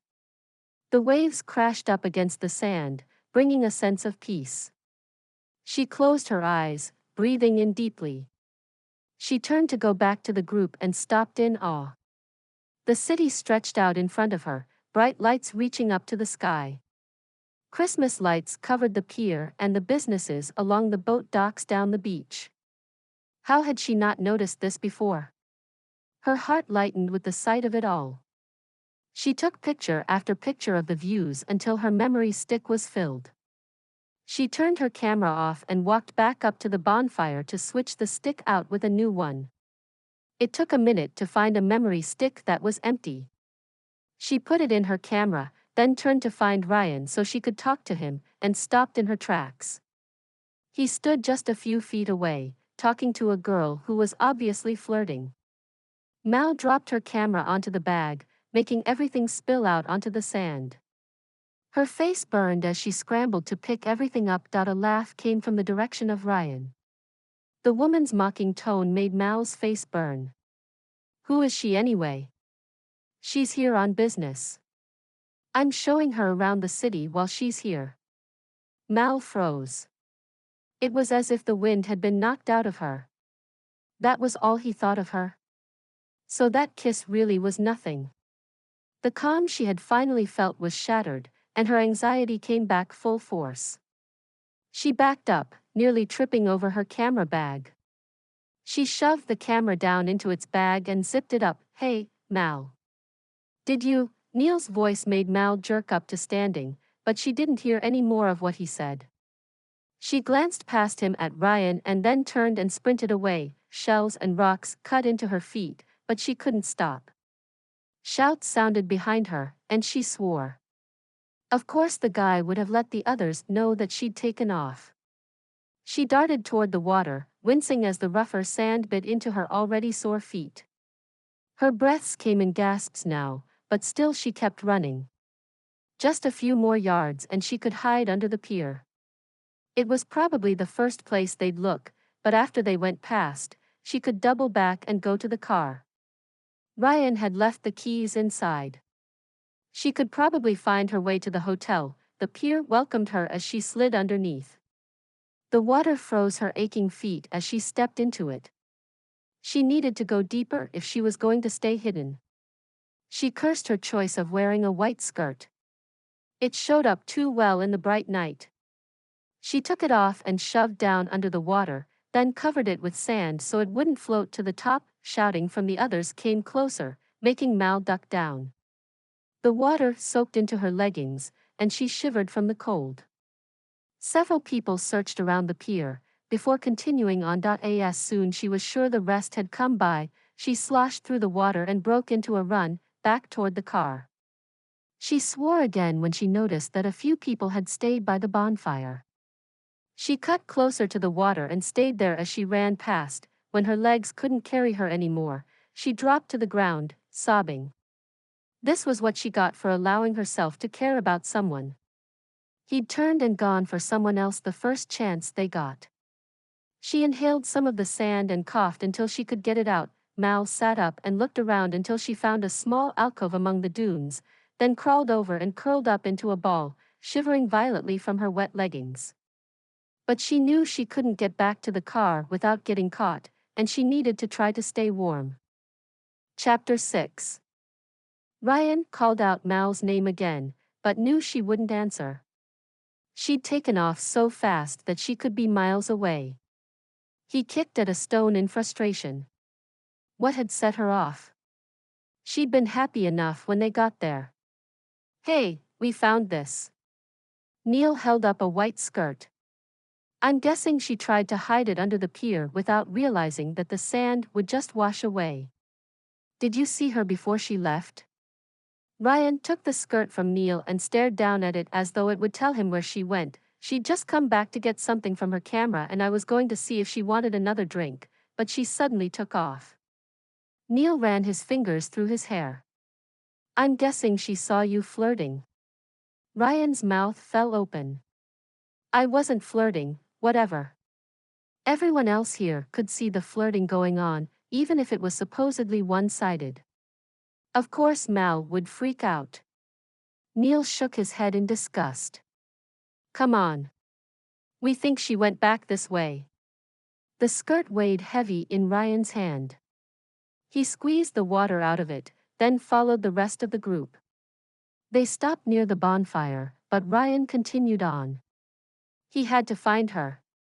He'd been an idiot. Even if he'd tried to brush that woman off, when Ryan couldn't find any footprints in the sand, he continued toward the water. There. They'd nearly washed away, but they were there. A small flame of hope lit up in his chest as he followed the steps along the beach. His own feet were freezing, and he just hoped she was okay. After a few hundred feet, the prints veered away from the water, where they were lost in the blowing sand. Ryan searched frantically, but she seemed to have disappeared. He moved along near the dunes, praying that he'd find her. He nearly collapsed with relief when he saw her legs between two of the dunes. She was still, making him pause. She had to be fine. It wasn't that long since they'd last seen her. After all the running she'd done, she was probably sleeping. Mal, he shook her shoulder. Hey. She jerked, but there was no answer otherwise. He scooped her up in his arms, amazed at how light she was, even when she was asleep. Her feet bounced against his legs and her head rested against his chest. By the time he got back to the bonfire, his arms were burning from the exertion. Neil broke away from the crowd and grabbed her camera before running to meet Ryan at his car.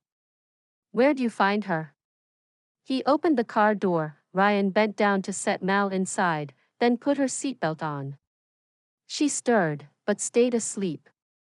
Ryan kissed her forehead before straightening so he could close the door. She was hiding among the dunes. "Need some help getting her back home?" Neil handed Ryan the camera bag. "I have her." "Thanks, man. Tell the others bye for me." He ran around to the other side and climbed in. As he drove back to her hotel, he debated just taking her to his house, but figured she'd be better off waking up in a familiar place. Mal stirred and coughed several times on the trip, but otherwise she never woke up. Once they got back to the hotel, he picked her up again and slid her bag over his shoulder, then carried her through the hotel lobby. The bellhop jumped up from where he sat. "What's wrong with her?" "She's just tired." "I got it." Ryan stopped walking and turned back. "Thank you." The bellhop nodded, but watched them until Ryan was at the elevator. Getting into the hotel room proved to be a bigger task than he'd anticipated. He had to set her down on the floor to find the key in her jacket pockets. When he finally found it, he picked her back up and took her inside. Mal stirred in his arms. "How'd we get here?" Mal looked around before leaning her head on his chest again. "Shoo. You took off for some reason. I found you asleep and brought you back here. What's going on?" Suddenly she stiffened and fought to get out of his arms. "You, and that woman." Ryan cursed under his breath. Had she seen that woman flirting with him? "It's not like that. Look, let's get you in bed, and then I can leave." He let her down, but Mal immediately sunk to the ground with a hiss of pain. Her feet had been cut up by the shells on the beach and he hadn't even noticed. "Let me help you." She glared before taking his hand. Instead of letting him pick her up again, she limped into her bedroom, grunting in pain with every step. He helped her onto the bed and then went into the bathroom to find a washcloth. By the time he found one and came back to clean Mal's feet, she had taken off her leggings. It was a good thing since they were soaked with ocean water, but his face warmed as he looked at her long, slender legs. He quickly glanced down and paid attention to her feet. From what he could tell, the cuts weren't deep enough to worry about, and none of them would need stitches, but he still worried about infection. He cleaned them the best he could while tears ran down her cheeks. "I'm so sorry, Mal. We shouldn't have gone tonight. I should have just let you sleep." He talked softly, explaining what had happened, but didn't expect her to believe him. When he'd finished cleaning her feet, he helped her crawl over to her pillow. Instead of putting her feet under the blanket, he untucked it from the bed so they could stick out. "Do you need some Tylenol? I bet the lobby has some." She shook her head. "My makeup bag. I need one of the white pills and a Tylenol." Ryan went into the bathroom and set the washcloth down, then went to her makeup bag. There were 2 bottles there, and he got the pills along with a glass of water. He made sure she took all of them before laying back down. Her breathing soon slowed and she slept. He left the room, quietly shutting the door. After a quick search of the suite, he found an extra pillow and blanket to make himself a bed on the couch. He turned the TV on and flipped through the channels, but there was nothing to keep his mind off Mal. He picked up his phone and sent a quick text to his sister. "Hey, sis. You awake?" A few minutes passed before he heard back that "I am now." "What's up?" Ryan sighed in relief. "My friend took off running on the beach tonight and then collapsed. I took her back to her hotel, but I'm worried about her. Think you could come and check her out, seriously?" "Do you ever stay out of trouble?" Ryan chuckled to himself. This wasn't the first time she'd bailed him out. "No." "Fine. Text me the address. I'll be there as soon as I can. You owe me big time, that I know." Ryan texted her the address and room number, then stood up to make some coffee. He checked on Mal, but she seemed to be sleeping still. In hindsight, he probably should have figured out what pills that she was taking before giving them to her, but he'd have his sister do that. She'd know what they were for better than he would anyway. After several cups of coffee and a bag of popcorn, which he'd pay for, there was finally a knock at the door. Ryan jumped up from the couch and hurried over to answer it. His sister stood in the doorway wearing her stethoscope, pajamas, and a robe. "Hey, Amy. Thank you for coming so fast." "She's in here." Amy came into the hotel and looked around. "Wow. How'd you get a room like this?" "It's for Mal. She's here from New York to help with the new ad campaigns I told you about." "And is she the one I'm supposed to be checking out?" Her eyebrows raised. "You know how to pick the good ones, don't you?" Ryan ran his fingers through his hair. "It's not like that. She's always so on top of things. This is totally out of character for her." They walked into the room where Mal slept. Her feet were covered from her moving around. Ryan turned on a lamp and tried to wake her, but she stayed asleep. "She's been pretty much like this for hours now," he whispered. Amy frowned. "Is she on anything?" Ryan went to the bathroom to grab the pills he'd given her and handed them to Amy. "Just these. Like I said, this is the first she's done anything like this." "Has she ever said anything about anxiety to you?" Amy handed the bottles back and checked Mal's pulse. "No, why?" Ryan looked down at the bottle, but the name of the drug didn't ring any bells. "Is that what this is for?" "Yeah, and it's a pretty high dose." She listened with her stethoscope for a moment before turning back to Ryan. "She's fine. She'll be out for hours from what you gave her, but otherwise she'll probably wake up in the morning and not remember any of this." Ryan pulled back the covers. "She'll remember." Amy gasped. "You didn't tell me she was barefoot on the beach. You'd think she'd know better." She took several items out of her bag until she found what she was looking for. "She doesn't go to the beach often enough to know." Amy bandaged her, showing Ryan where to hold Mal's legs so she could get to the cuts. When she was done, they covered her with the blankets. Amy washed her hands in the sink, then turned to Ryan. "So, tell me what happened." Ryan went over the evening leading up to when she took off. By the time he was finished, Amy was rubbing her forehead in annoyance. Ryan sighed. "I know. I was stupid. But I didn't think Mal had seen, and I had no idea it would affect her like this. She was most likely having an anxiety attack already, and by seeing you with her, it just drove it over the edge. My suggestion? Have her go home. She's done plenty of work to get what she needs for the ads. And besides, it's Christmas. What were you going to do? Have her stay here by herself?" "Well, no. I was kinda hoping she could come to Mom and Dad's house for Christmas. But that sounded lame." He sighed. "I guess after something like this you're probably right." Amy stared at him. "You really like her, don't you?" "I know it sounds crazy, but after only a week, I think I'm in love with her." Chapter 7. Mal woke up and blinked. She was back in her hotel room. But how? She tried to sit up, but gasped in pain. Her feet stung as though they had knives piercing through them. Memories from the night before came rushing back. She'd never had an attack hit like this one, and she hoped it wouldn't happen again, and Ryan, he'd carried her. Or, at least that's what she thought. Everything was so disjointed. Mal pushed up out of bed and walked gingerly into the bathroom. Someone had wrapped her feet during the night, which definitely helped, but they still stung with every step. It took a bit longer to get dressed than she would have liked, but she finally managed a pair of sweats and a t-shirt. Even though she'd done her best to stay in shape, all the biking, paddleboarding, and the run last night had left her feeling wiped out and sore from head to toe.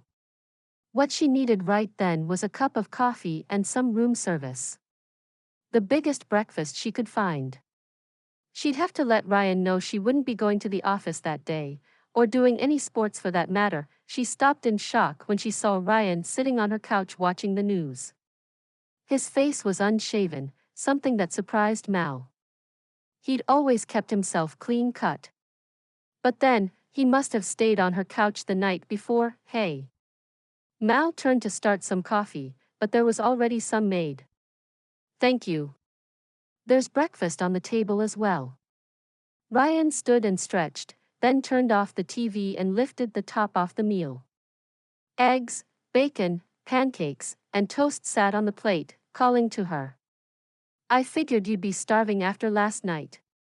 Mal took a plate out of the cupboard and started to split everything in half so that Ryan could have some. Don't worry about that. I've already eaten. Besides, you really need to eat. You had 20 people on the run and still beat all of us. He laughed, but Mal could see the pain in his eyes. He sat down next to her. Why didn't you tell me about your anxiety? It was a question she should have expected after what had happened the night before, but it still made Mal cringe. She nibbled on her toast, trying to find the right way to say it. How do you tell someone something like that? Hey, I'm Mal. I suffer from severe anxiety, so don't make me do things I can't handle. Okay, so maybe that wasn't the way, but once she got started, she couldn't stop. How do you think clients would feel if I began every new contract that way? I'd lose business left and right. Ryan stared at her before leaning forward and putting his hand over hers. I'm so sorry. I wish I'd known so I could make it stop. How long has this gone on? She shrugged. Years. Usually I know when it's coming on so I can go straight home and sleep it off.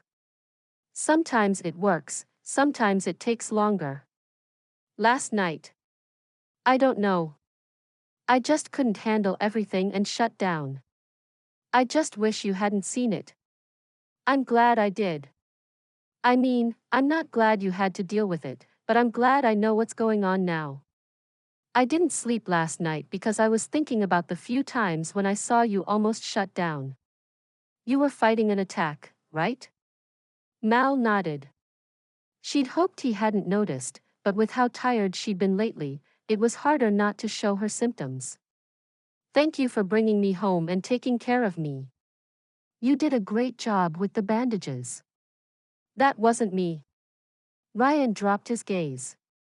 I was really worried and didn't know what else to do for you. My sister is a nurse, so I called to see if she could help out. She's the one who told me what the pills were for. Mal jerked her head up. Your sister saw me like this? Yes. I'm sorry, but I didn't know what else to do. Ryan stared down at his hands. When you disappeared, it was like the world had dropped out from under me. Nothing else mattered more than finding you. I had to know that you were okay. I guess I should be glad you did. My feet hurt with every step, but the bandages helping take away the worst of the pain. She started to stand to clear the dishes, but Ryan held out a hand to stop her. Let me do it. You just rest your feet. He took the dishes out and set them in the hall. How are you feeling today? Mal smiled. Much better. Usually this lasts another day or two, but I guess I wiped myself out last night from running for so long. I'm just glad I'll get to work tomorrow. Ryan shifted uncomfortably in his seat. About that. I think you have enough to go off of that you could probably get back home. I mean, you can stay if you'd like, but if it's causing you too much stress, you want me to go home? Mal blinked. She knew she should have been glad that he was letting her go, but what about the two of them? Didn't he care enough to see where it went? Maybe she'd scared him too much last night. She stood. Okay, well, I guess if I'm done here I'll just pack and go. She turned and headed for her room, but he jumped up and grabbed her arm, gently turning her back to him. It's not like that. Not at all. He caressed her cheek, sending shivers through her. I don't want you to go back to New York. It's just that with your injuries, and he trailed off. Please don't think I want you to go. He leaned down and kissed her, drawing her into an embrace. She wrapped her arms around his neck, pulling him closer. The pain in her feet protested, but she didn't want to break away. When she couldn't take it anymore, she stepped away. Sorry, my feet are killing me. Her voice was almost a whisper. Ryan picked her up and carried her to the couch. He sat with her on his lap, her head resting against his chest. He ran his fingers through her hair. Is that better? Much better. Mal closed her eyes, enjoying the sound of his heartbeat. You realize that leaving with my feet like this would cause more problems than waiting until they're healed, right? His chuckle echoed in her ear. Yeah, you're probably right. I guess you'll have to stay here then.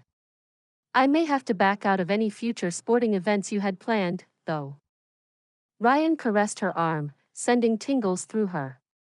Well, it might be okay, but I'll have to talk with the boss about it. He was silent for a moment. He says that's okay. And since I'm in charge of you, that means I have to stay by your side and make sure you don't get into more trouble. Mal leaned back to glare at him, trying to keep a straight face.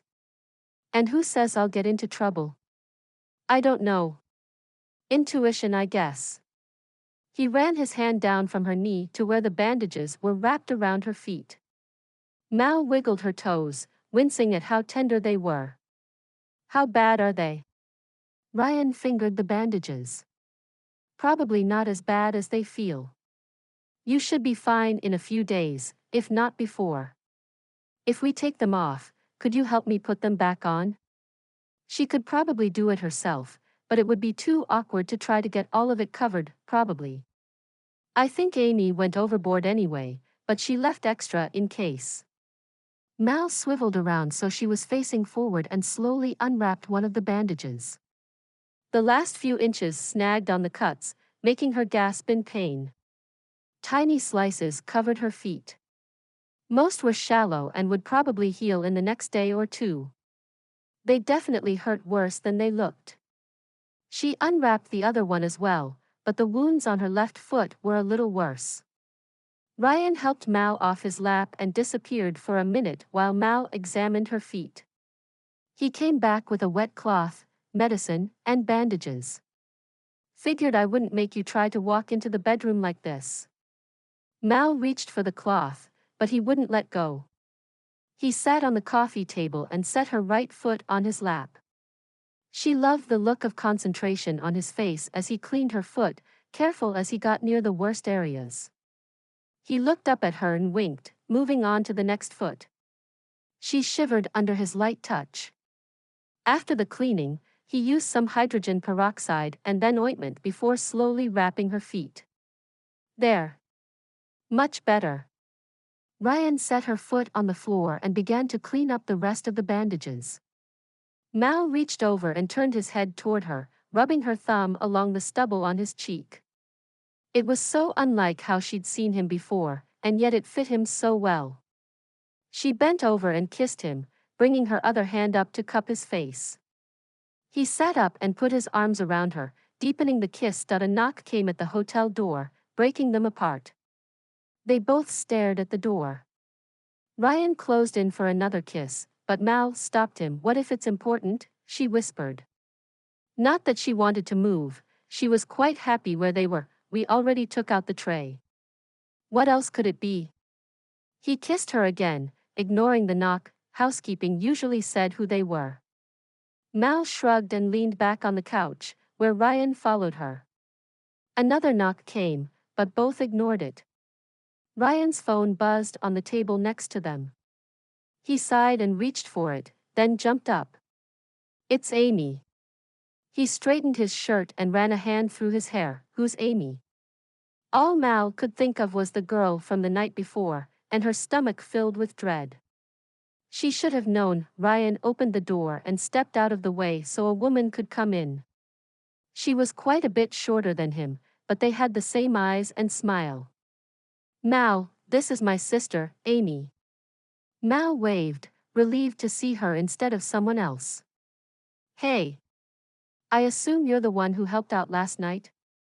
Amy glanced up at Ryan before walking farther into the room. Yes, and he was supposed to call me this morning to tell me how you were. When I didn't hear anything, I started to get worried. How are you feeling? Mal smiled. I'm doing better. And thanks for coming by to help him out. I didn't realize until this morning how bad my feet were. Crazy enough, I've seen worse. Although I suggest wearing shoes of some sort the next time you take off running. You can get infections from some of the shells if they go in too deep. She set her bag on her lap. Are you okay if I check other vitals? The anti-anxiety meds you're on are a pretty high dosage, and I want to make sure you're okay. Sure. Mal glanced over at Ryan. They were adjusted a few weeks ago, so I should be fine, but it never hurts to check, right? Ryan sat next to Mal and took her hand in his, glancing over at Amy. Shouldn't you be at work? Amy lifted an eyebrow. Shouldn't you? She checked Mal's blood pressure, pulse, and asked a few questions before finally standing up. Everything seems fine. Just let my brother know before this happens again, okay? Got it. Mal could feel her face redden. And really, thank you for your help. I look out for my brother. And his friends. She shot a sly grin toward Mal. Ryan has my number. Give me a call if you need anything else. Thanks. Mal stared at the door after Amy left. Your sister is really cool. Ryan nodded. She really is. Okay, so we can stay here all day, or we can go on a drive. You can't do any sports yourself, but what if we hit a game? What kind of game? The idea of staying inside all day should have sounded appealing after everything they'd done, but the truth was that going on adventures with Ryan was the most fun she'd had in years. He ticked all the options off on his fingers. Well, let's see, we have hockey and basketball going on right now. It's a little early for a bowl game, but we could hit one of those next week if you want. What sounds good to you? Don't tell me you sell all of the equipment for all of those. Mal laughed. Wait. Do you? Nope. Well, I'm sure the individual players buy some of their gear at my store, but we pay a lot of money to sponsor teams, so we get whatever tickets we want. Mal shook her head. You do a little of everything, don't you?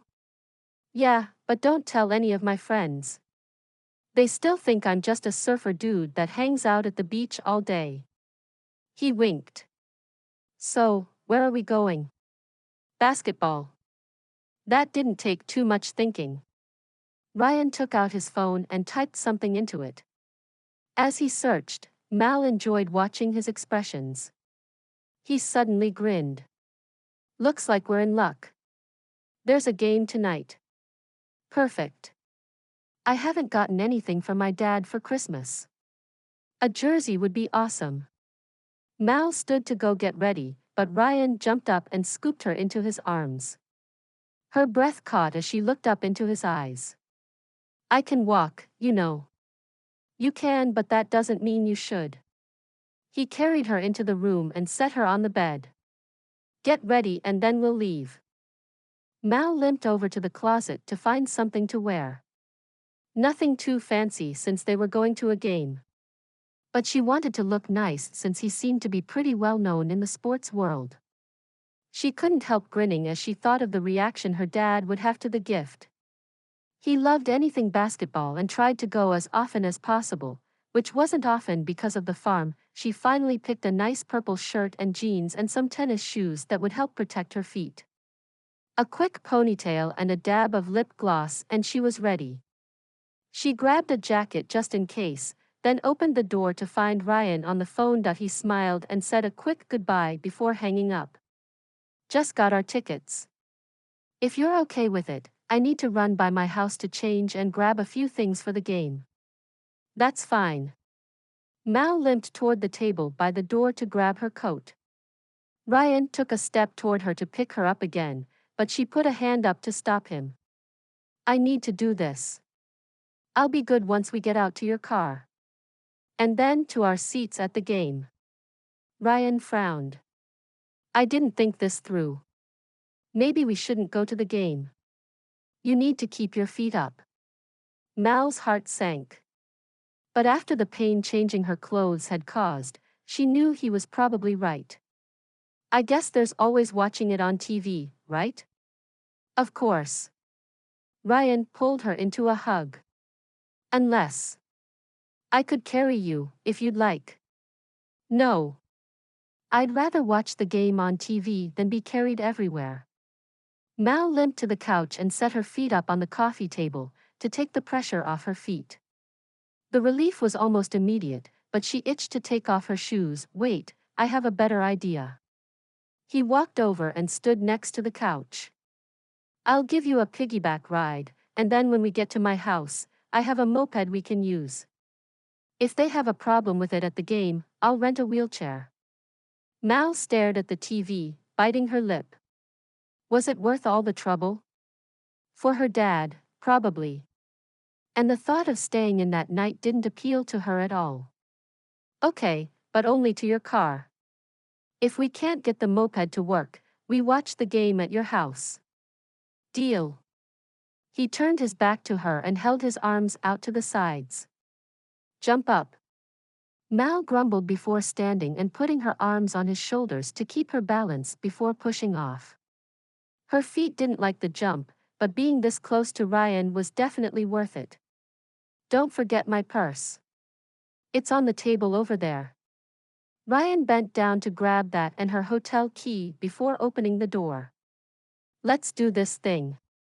The trip down through the hotel wasn't too bad until they got to the lobby. Mal had to hide her face behind Ryan's head because of all the people staring at them. She nodded toward the bellhop as they went past, and sighed in relief when they left the hotel. That was mortifying. Mal slid down off him and straightened her shirt, then climbed into his car. She heard Ryan's laugh as he went around to his side of the car. I don't know. I think you really impressed some people in there. If by impressed, you mean that they thought we're crazy, you might be right. She glanced back at the hotel as they drove away. We're definitely not doing that going into the game. Ryan reached over and took her hand in his. We'll get the moped to work. It'll be fine. Mal stared in awe as they pulled up to Ryan's house. This is yours? Yep. Home sweet home. He pulled into the garage and shut the door. I have to warn you. This place has quirks that are still being worked out. Okay. Mal raised her eyebrows as she hobbled inside.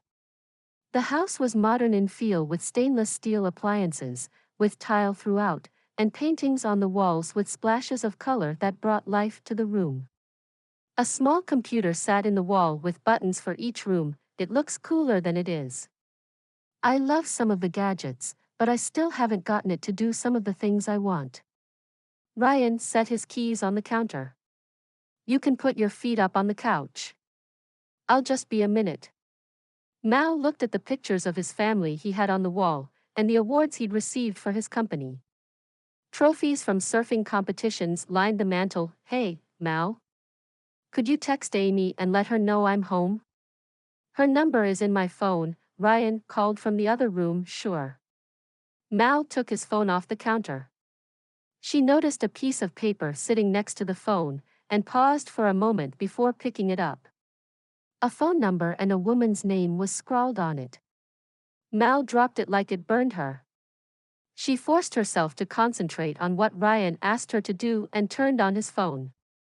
Amy's name was at the top of the contact list, but Mal couldn't help scrolling through the rest of the names to see if he'd put the number into his phone. It should have been a relief that it wasn't there, but she was still agitated. He'd kept the paper. Mal scrolled back up to Amy's name and sent a quick text, then went to lie down. She took deep breaths and forced herself to relax. It was just a number. He'd taken good care of her ever since. Hey, Mal? A hand on her shoulder made her jump out of her sleep. She hadn't realized she'd dozed off.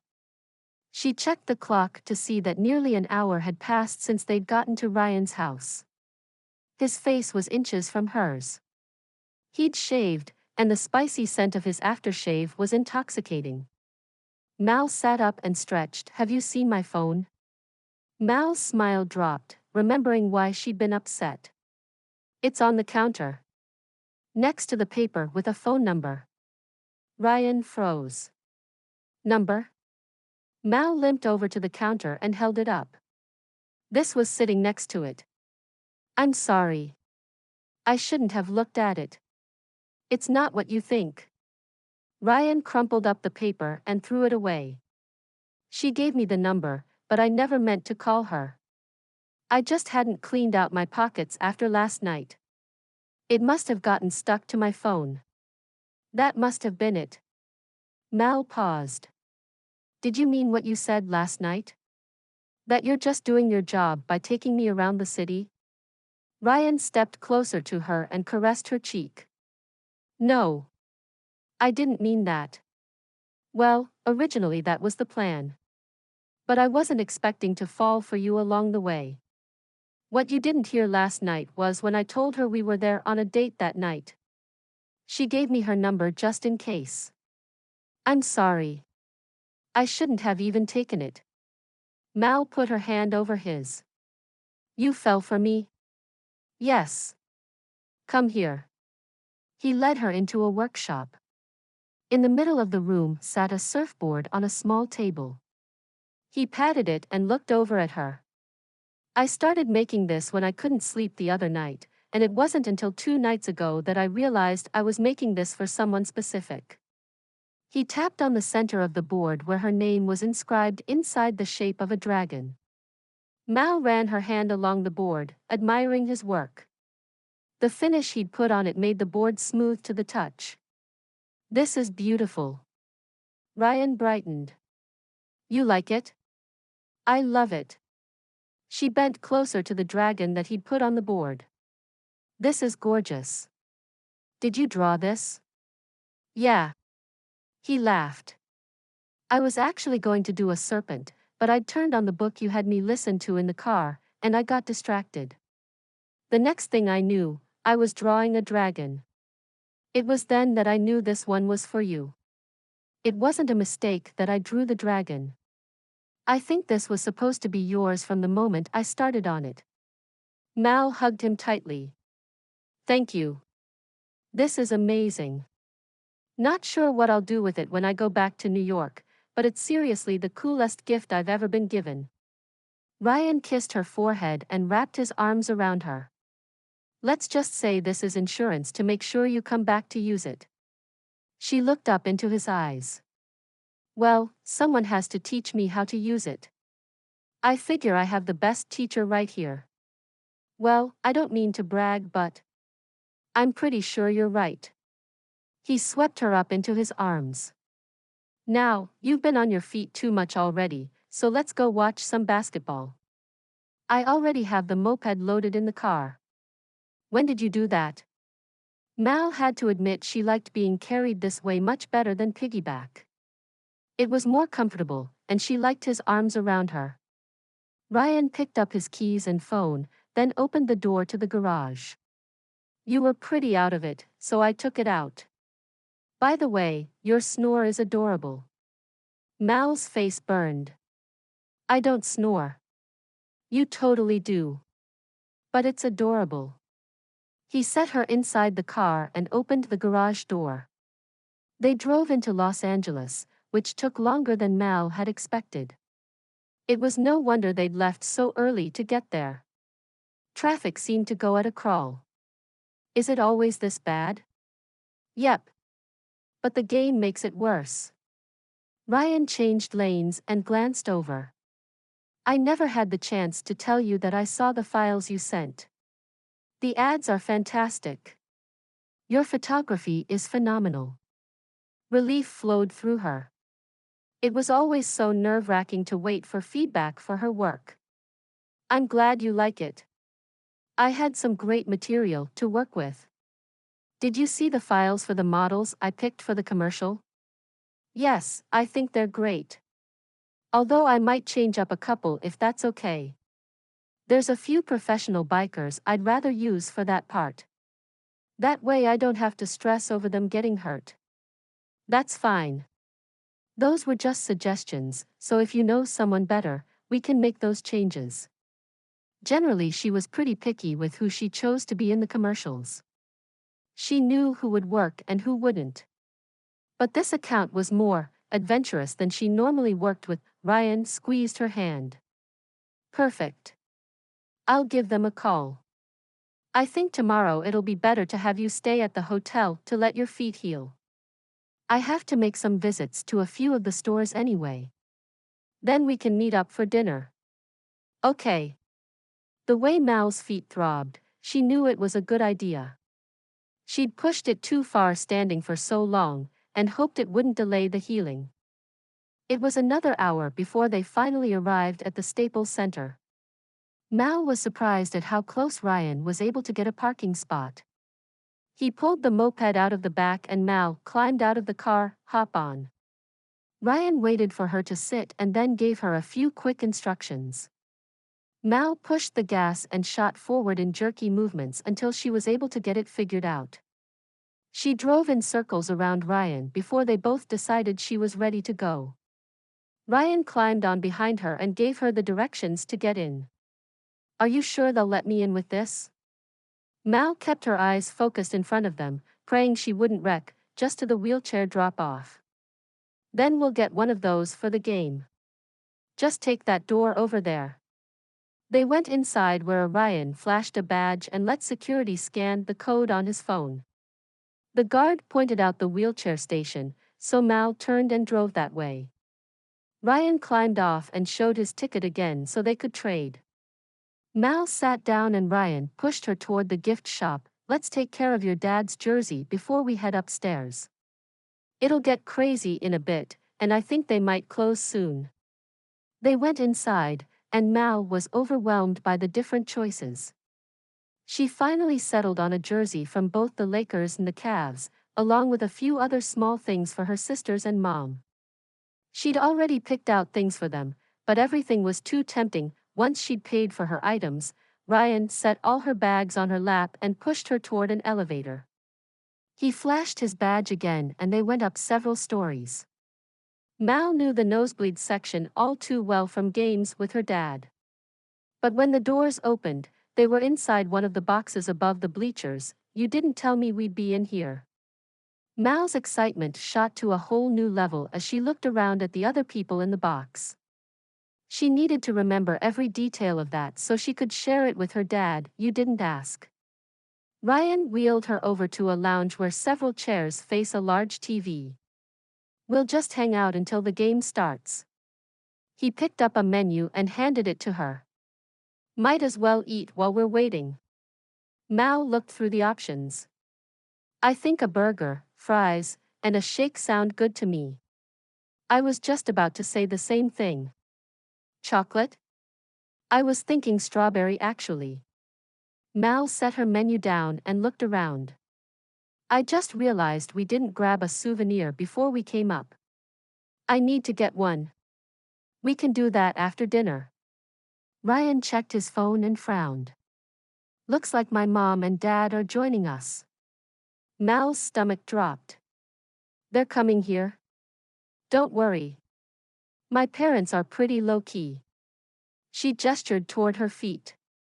You don't have to tell them how this happened, right? Of course not. We'll just stash the wheelchair and have you sitting in your seat when they get here. No worries. Thank you. If they'd seen her in the chair, questions would be asked, and her attack from the night before would have been out before she'd ever had a chance to give them a good impression. While Ryan went to order food, Mal pushed her wheelchair into the corner, then went back to the couch to rest her feet. The others sat at the counter and laughed at some inside joke, making Mal feel even more uncomfortable than she had been before. She took out her phone and glanced through her emails. Her little sister sent one about how much she missed Mal, and she got several from past clients. The last email was from Deborah, and she clicked it open, hoping to get some feedback on the files she'd sent for approval. Mal, I'm thrilled with how these turned out. Cassie wasn't kidding when she said you'd be the right one for the job. I've sent back some feedback in this email. Nothing huge, so it should take you a few minutes. That said, I'm hoping to cut your trip short. Mr. Nielsen needs you on site ASAP because of a few problems with the commercials. I tried to find someone else since you're across the country, but with the Christmas season here, everyone else was already booked. Besides, you worked hard on the relationship with the company. Tickets will be emailed to you as soon as I have them booked. Again, I'm sorry to pull you back here. I hope you've had a wonderful time there. Thanks, Deborah. Every word of the email filled Mal with dread. Deborah was right. If there was something wrong with the client, it was Mal who needed to be there to stop it. Todd Nielsen could be a tough guy to work with, but she'd managed to get on his good side. Mal rubbed her forehead, trying to figure out what to say in reply. The thought of leaving nearly crushed her. She finally closed the email and shoved her phone in her pocket. There would be enough time to deal with it when the game was over. Ryan came back a few minutes later carrying a large tray with their food. Mal jumped up to help him, but he glared. Don't even think about it. You're supposed to be off your feet. Okay. Fine. Come on. Our seats are out here. We can eat while we wait for my parents. He led the way to a booth with a table in the center. Mal stared down at the court, amazed that she was actually there. This is where our seats are. Yep. Not courtside, but they'll do. He set the tray down and waited for her to slide in before sitting next to her. Either way, these are much better than I get when I've gone with my dad. She took a bite of her burger. And the food is better too. Ryan studied her face. Is something wrong? What do you mean? Mal had thought she was hiding her feelings from him, but apparently she wasn't doing as well as she'd hoped. I don't know. You just seem melancholy. Did something happen when I was gone? Ryan took Mal's hand and she tensed, suddenly feeling her time with him slipping through her fingers. She forced herself to meet his eyes. I just got an email from my boss. There's an emergency with one of my clients. She wants me back as soon as possible. Ryan flinched as though she'd punched him. As in tomorrow? Or do we have another day or two? It depends on when she can get tickets. Mal let go of his hand and rubbed her forehead. I'm sorry. I didn't want to bring this up tonight. Can we just forget it for now and enjoy the game? Please? Of course. Ryan smiled, but it was half-hearted. Mal could have kicked herself. They'd been having a great time and she had to ruin it. She took a bite of her fry, but barely tasted it. She was thankful to have the food in front of her, though. It meant she didn't have to watch Ryan stare off into space. Oh, hey, son. I thought we'd be the first ones up here. A man who looked like an older version of Ryan stood in the doorway with a woman dressed in a t-shirt and jeans. Mal's mouth went dry when she realized they must be Ryan's parents. This night just kept getting better. Chapter 8. Ryan waited for Mal to stand so he could get out and hug his parents. He'd never been so happy to see them. Having them there meant he and Mal could avoid the awkward silence that had just taken over their table. He put his hand around Mal's waist. Mom and Dad, this is Mal. She's the advertising agent who has been helping me with my company. Mal held out a hand for them to shake. It's a pleasure to meet both of you. Ryan could feel her tense up when she talked, and he hoped she wouldn't have an attack. Having his parents show up had been a complete surprise, but he was happy that they could meet Mal. Of course, now she was leaving, just as he was realizing how much he needed her in his life. So what made you decide to go into advertising? His mom asked. She scooted into the booth and the others followed. As Mal explained, Ryan watched the way she moved her hands when she talked, and that adorable dimple on her right cheek. The more she talked, the more she seemed to relax, which made Ryan feel a lot better. He caught his dad looking between Mal and Ryan, and when he caught Ryan's gaze, he raised an eyebrow. Ryan just smiled, but he knew the conversation would come up later. Never get involved with coworkers, and according to his dad, that would include Mal.it. Wasn't like he'd tried. Having Mal here was supposed to be all business so he could get back to surfing while the board did the rest. It's what had worked in the past. But Mal had been so different from what he'd expected. Ryan? He jumped and looked around, realizing they were waiting for him to answer. Sorry. What? We just invited the two of you to a cocktail party with us after the game. What do you think? His mom leaned forward, waiting. Ryan glanced over and could see the panic in Mal's eyes. We'd love to, but we just found out she has to rush back to New York in the morning for work. I need to take her to the hotel to pack as soon as the game is over. His mom frowned, but more out of sympathy than being upset. Oh, dear. And they couldn't find someone else to do it? Mal spoke up. Unfortunately, no. I'm the only one this client will work with.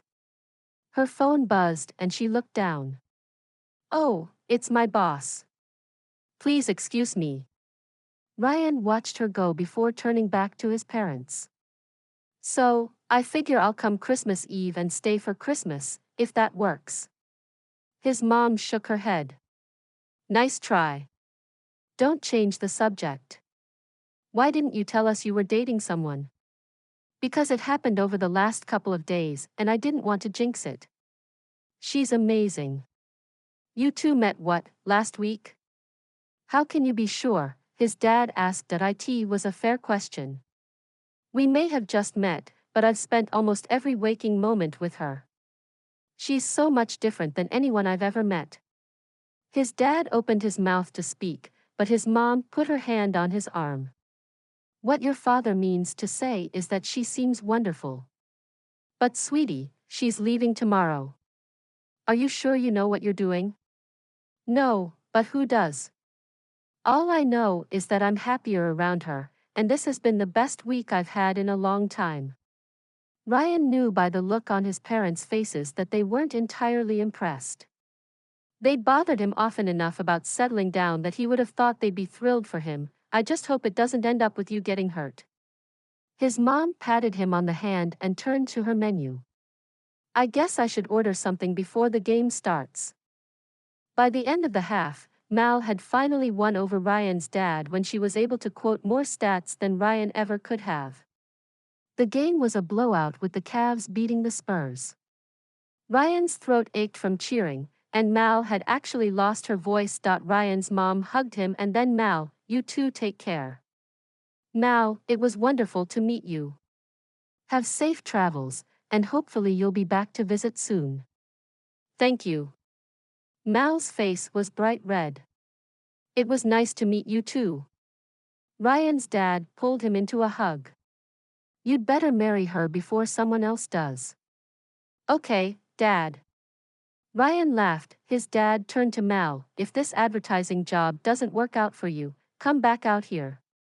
I'll find something in my company. Thank you. Mal watched them go, shaking the hands of the others in the box. When they were finally out the door, she turned back to Ryan. Well, that went better than I expected. Are you kidding me? My parents adore you. And now I'm embarrassed by how little I know about the stats of the big NBA players. He hugged her. I hope you had fun tonight. My parents can be overwhelming, but they're really pretty cool. Mal looked up to meet his eyes. I'm not surprised. I hear their son is pretty amazing as well.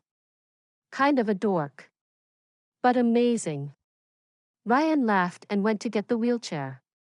They weaved their way around the stragglers who were getting last-minute pictures and meeting up with friends in the hallways. The wheelchair check-in had a couple of others in line, so they waited and talked about the game.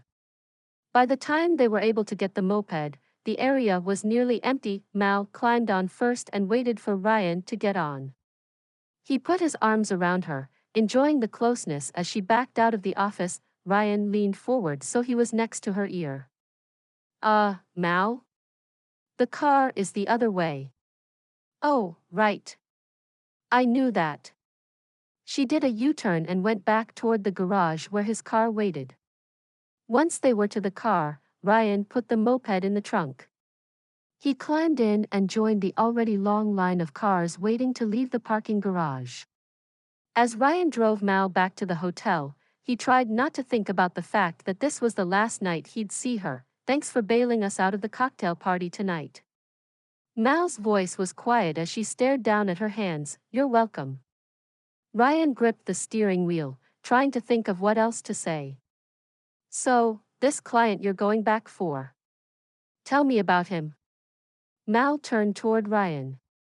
Todd Nielsen owns this furniture company, and he's not the easiest guy to work with. After his last campaign, I had to throw together a few more options for him just to keep him as a client. The phone call I got was to let me know that a few of the actors we'd picked for the commercial had apparently taken off with some of his merchandise that had been left on set. So, of course, he blames Silver Script, and it's up to me to make things right again. Ryan glanced over at her in shock. They blame you guys for something someone else did? Yep. The actors were caught, but by that time they'd sold the furniture and it was long gone. Sad thing is, we'd used these guys before and never had a problem. That's awful. Ryan reached over and took Mal's hand in his. If anyone can get him calmed down, it'll be you, and let me know these actors' names so we can make sure we don't use them. That earned a laugh from Mal, even though Ryan was half serious. Rain began falling as they left the main part of LA and headed back toward Newport Beach. Mal spent most of the time on her phone texting back and forth with her boss. The traffic was bad enough that it was better for Ryan to be paying attention to the road anyway, but he could feel precious moments with her slipping away that he pulled under the hotel covering so she wouldn't get wet when she climbed out. When he took off his seatbelt, she put her hand on his. While I'd love to have you come up with me, I need to pack. I'm so sorry. This was the most amazing night. But your feet, she leaned forward and kissed him, sending a thrill through him. I'll be fine. I promise. My flight takes off around 3 o'clock. I'm thinking we'll need to leave around 11. Will that work? Sure. I'll be here. He caressed her cheek, then watched as she walked into the hotel. It was another minute before he drove home. Christmas lights mocked him as he drove through the neighborhood. He pulled into his driveway and trudged into his house. There were a few things he needed to do on the computer, but he couldn't bring himself to concentrate. He thought of working on Mal's surfboard, but he couldn't bring himself to go out there. She wouldn't be using it for months anyway. Unless, he smiled to himself and went down to the workshop. He had a lot of work to do if it was going to be ready on time. Ryan stretched and glanced up at the clock.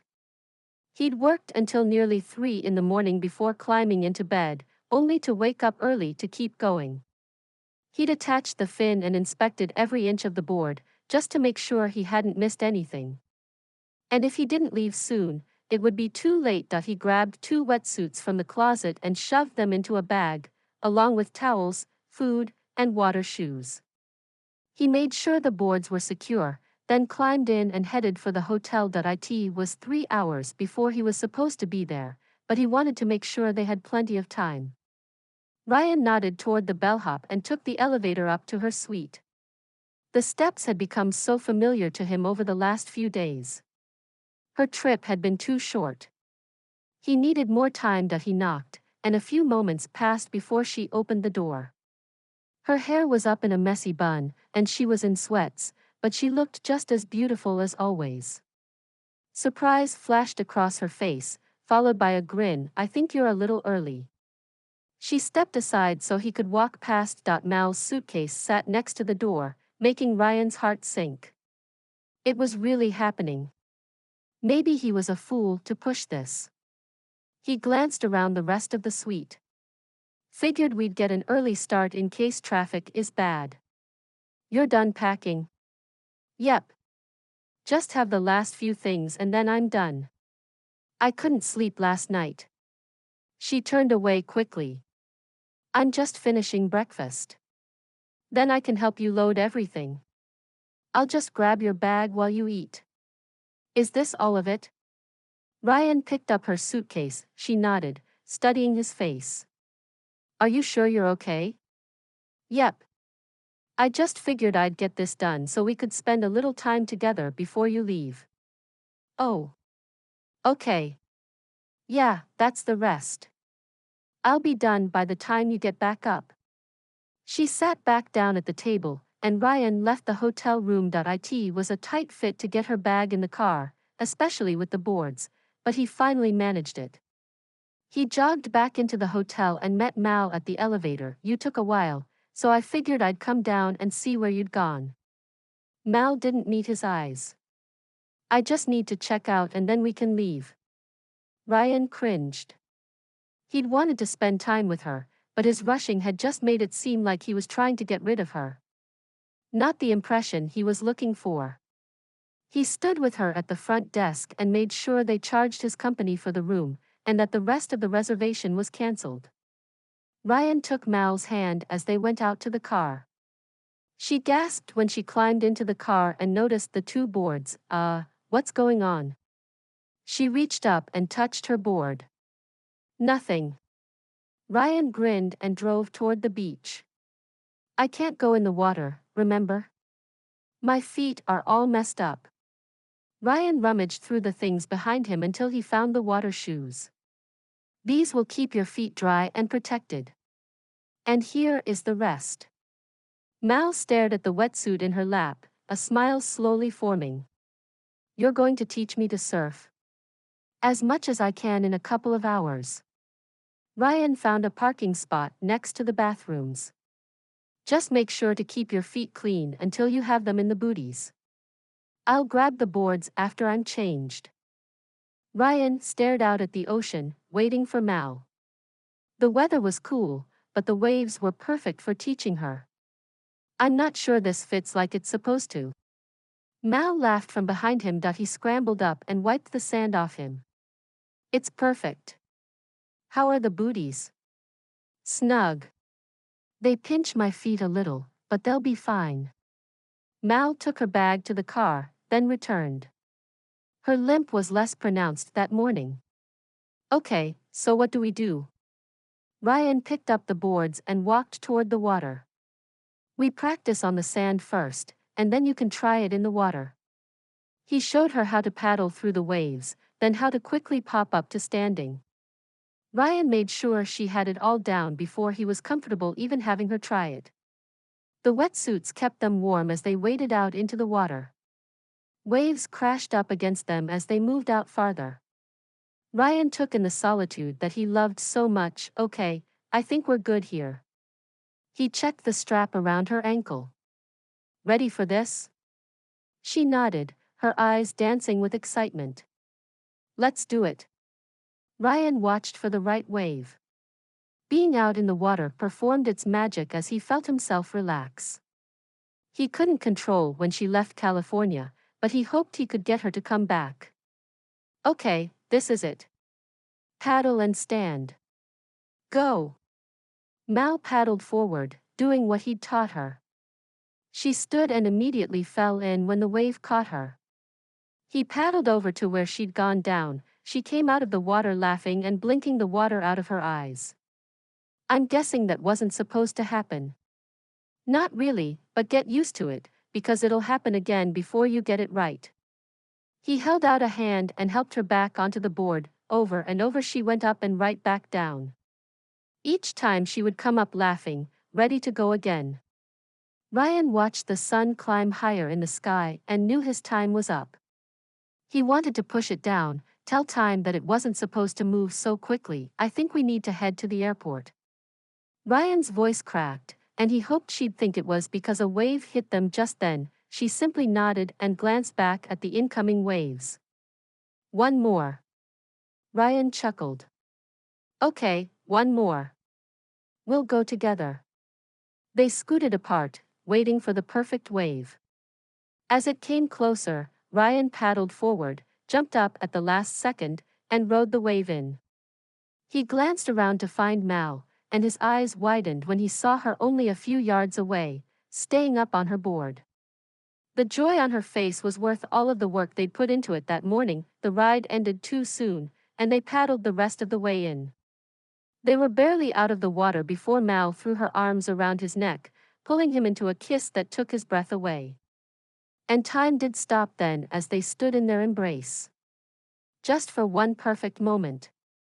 When he ended the kiss, he leaned his forehead against hers. Don't leave. Stay here with me. You could get a job with an agency here, he pleaded. It was selfish to ask, but he needed her. She searched his eyes before looking away. I can't. Not right now. I have to finish what I started there. I know. And he did. As much as he hated it, he did. He kissed her one more time, then picked up their boards and trudged back to the car. They changed and dried the boards before packing them. They were silent as they drove to LAX. Ryan had so many things he wanted to say, but he couldn't. Mal did her best to get the tangles out her hair before finally pulling it back into a bun. So, was surfing as cool as you thought it would be? A safe topic. Something they both needed. It was better. She glanced at the board he'd made her. I can see why you'd rather be out there than in an office. It's intoxicating. Even when you're drowning more often than you're up on the board. Ryan nodded. It's part of the journey. They pulled up to the airport and took her bag out of his car. Mal took the bag from him. I can get it from here. Okay. He kissed her. Bye, Mal. My board of directors will go through your ads and get back to you as soon as possible. Bye, Ryan. Thank you. For everything. She walked away and never glanced back. A horn honked behind Ryan, reminding him that he was blocking traffic. He climbed back into his car and drove away, leaving his heart behind. Chapter 9. Mal held in a sob all the way through baggage claim and security. As soon as she had her shoes and bag back, she ran through the airport until she could hide in a bathroom stall and let out the tears that had threatened to spill. It was just a stupid fling that had only lasted a week. She wasn't supposed to get attached. Come to California, do her job, leave. That was it. But she hadn't expected Ryan's charm, how he cared for her, his blue eyes that stared into her soul, promising her forever.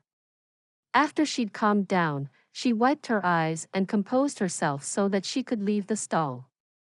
Her feet screamed at her for running, and she'd probably opened some of the wounds, but it matched the pain in her heart. During the wait at the airport, she went back over the work she'd done for Nielsen Furnishings to remember the details of the account. If she knew Mr. Nielsen as well as she thought she did, he'd already be upset that she wouldn't get to his office until tomorrow. Mal was in business class this time, and while others slept or watched movies, she worked on the ads for Nielsen Furnishings, along with tweaking a few of the ads she'd come up with for Ryan. By the time the plane landed 4 hours later, she stepped off the plane, ready to work. The New York traffic was familiar. It felt like a long-lost friend as she stared out at the buildings. She couldn't help comparing the city here to LA. Both were too big, too busy, and too confining, but both were dear to her heart. A pile of mail sat inside her door as she walked into her apartment. The small studio was a stark contrast to where she'd stayed for the last week, but it was home. She sent a quick text to Deborah to let her know she'd landed, and then called her parents. Hey, Mal, are you back? Her mom's voice was hopeful. Yes, I just got home. How is everyone? Mal pulled out some ramen and turned on the stove. This was a far cry from the meals Ryan had taken her to, and she vowed to go grocery shopping in the morning. No more ramen. Everyone is good. We're waiting for you to come before we get the tree. Mal rolled her eyes. I told you I didn't know when I'd get there. This client isn't happy, and I won't be getting off until I have it fixed. I know. It's just not the same if we're not all together. There was a pause as her mom yelled at someone in the background. Footsteps sounded, followed by a door closing. Okay, I had to hide in my room. So tell me about this boy. Boy? Mom, he's almost 30. Mal poured the ramen into a bowl and set it on her table. And there's not much to tell. We had a great time together, and then I had to come back here. That's it. Aha. I don't believe it for a second. I'll see you at Christmas. Love you, sweetie. Love you too. Mal hung up and stared down at her bowl. She didn't believe what she said about Ryan either. But there wasn't much she could do about it. Mal sat across from Mr. Nielsen, praying that he would listen to her. She'd laid out solutions and changes to the commercials, and now it was up to him to decide if he liked it. They'd been sitting in the office for 3 hours now that he finally looked up from the portfolio. This looked wonderful, but it doesn't bring my furniture back to me. I know. I'm sorry. We're still working with the police to track all of it down. But in the meantime, we need to make sure you have enough profit to cover the cost. I believe this will help. Mr. Nielsen stared at Mal long enough to make her shift nervously in her seat. He cleared his throat. I've been in this business for over 40 years.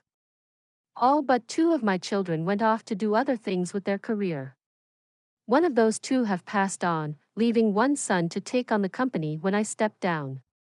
I have to make sure there's enough of a business to do so. I apologize for how hard I have been on your company, but I do hope you understand where I'm coming from. Mal smiled warmly. I understand completely. My dad owns a farm in upstate New York and has had to fight tooth and nail his entire life to keep it going for his children. I was one of those family members who left to seek employment in other fields, but I am still fiercely loyal to the farming profession, and those who know me well know not to knock it. We're going to make sure Nielsen Furnishings stays in business for another 40 years or longer. Very well. Let's get going. I hope you understand that I want you on site at all times to ensure that this won't happen again. We'll break for Christmas, but I want this done the right way. Mal nodded and handed him another contract. Here is a contract from me, stating that I'll be there through all of the filming. We'll make this happen, Mr. Nielsen. With Ryan across the country, there wasn't anything else she wanted to be doing anyway. Not until she could be back with him again. Mr. Nielsen signed the contract with a flourish and handed it back. I'm glad to have you back in New York, Ms. Wilkins. It's a pleasure to work with you. I'm glad to be back. She stood and shook his hand before leaving the room. The truth was, she wasn't happy to be here. Things felt off for some reason. She and Ryan texted back and forth when they could, but she missed being there. Seeing him every day. Going to the beach, she took a cab back to Silver Script and rode the elevator up to her office. Several people whispered as they watched her walk by, instantly making her guard go up. Something was going on and she didn't like being the person at the center. That was until she came to her office. She stopped, staring at the roses filling every inch of space. A card sat just inside on one of the bouquets. She bent down and picked it up, fully aware of everyone behind her. I sent a rose for every hour you've been away. That I love you and miss you. Ryan, tears filled her eyes as she put the card back in its envelope. She didn't have to count to know how many were in the room. She'd felt every hour pass by from the moment she stepped on the plane. Hey, Mal, whoa. What happened in here? Carissa stood just behind her. What exactly happened in California? Mal handed her the card, still staring down at the flowers. What in the world was she going to do with all of these roses? The squeal behind her jerked her out of her thoughts. Okay, you need to spill. Just not here because we can't fit. Carissa grabbed her hand and yanked her into her own office. Who is Ryan and why did he just spend a fortune on roses? He's the reason I went to California. Well, his company is, he's the CEO of the sporting goods store, and we sort of hit it off. Mal finally met Carissa's eyes. She hadn't really talked to anyone since she got back, and it was nice to finally tell someone what happened, sort of hit it off. Carissa's voice got higher with every word, her eyes dancing. Those roses tell me otherwise. So what are you going to do? Your job is here, but he's there. Mal sighed. I don't know. My job is here. My house, everything. My family is only a few hours away. But I miss it. All of it. She smiled as she remembered that last day. He took me surfing the day I left. With a board he made for me. He made you a board? She grabbed Mal's hands. Please tell me you're not going to let this guy go. I don't want to, but what am I supposed to do? Mal stared at the card in her hand, then looked up at Carissa. Thank you for this, by the way. I wouldn't have met him if you hadn't insisted that I take the contract. She shrugged. It made sense. Besides, I knew it would be good for you. I just didn't realize how good. Mal turned to leave. Oh, what was it you came to my office for? Carissa gasped. Oh my gosh. I forgot. Deborah wants to meet with us. Like, right now? Carissa opened the door. Yes, right now. I think she said something about the Christmas party. Right. The Christmas party.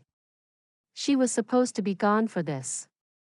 Mal slowed down, but Carissa looped her arm through hers and dragged her along. I'm not going to the party. I don't want to go. I know. And you don't have to. But Deborah still asked you to come. She dragged Mal in and shut the door. Aaron, Nate, and a few others sat in the office already. Sorry, Mal's room of roses distracted me. Deborah smiled. I'd heard about those. Apparently Mal had quite the adventure in California. Something like that. Mal's mouth went dry.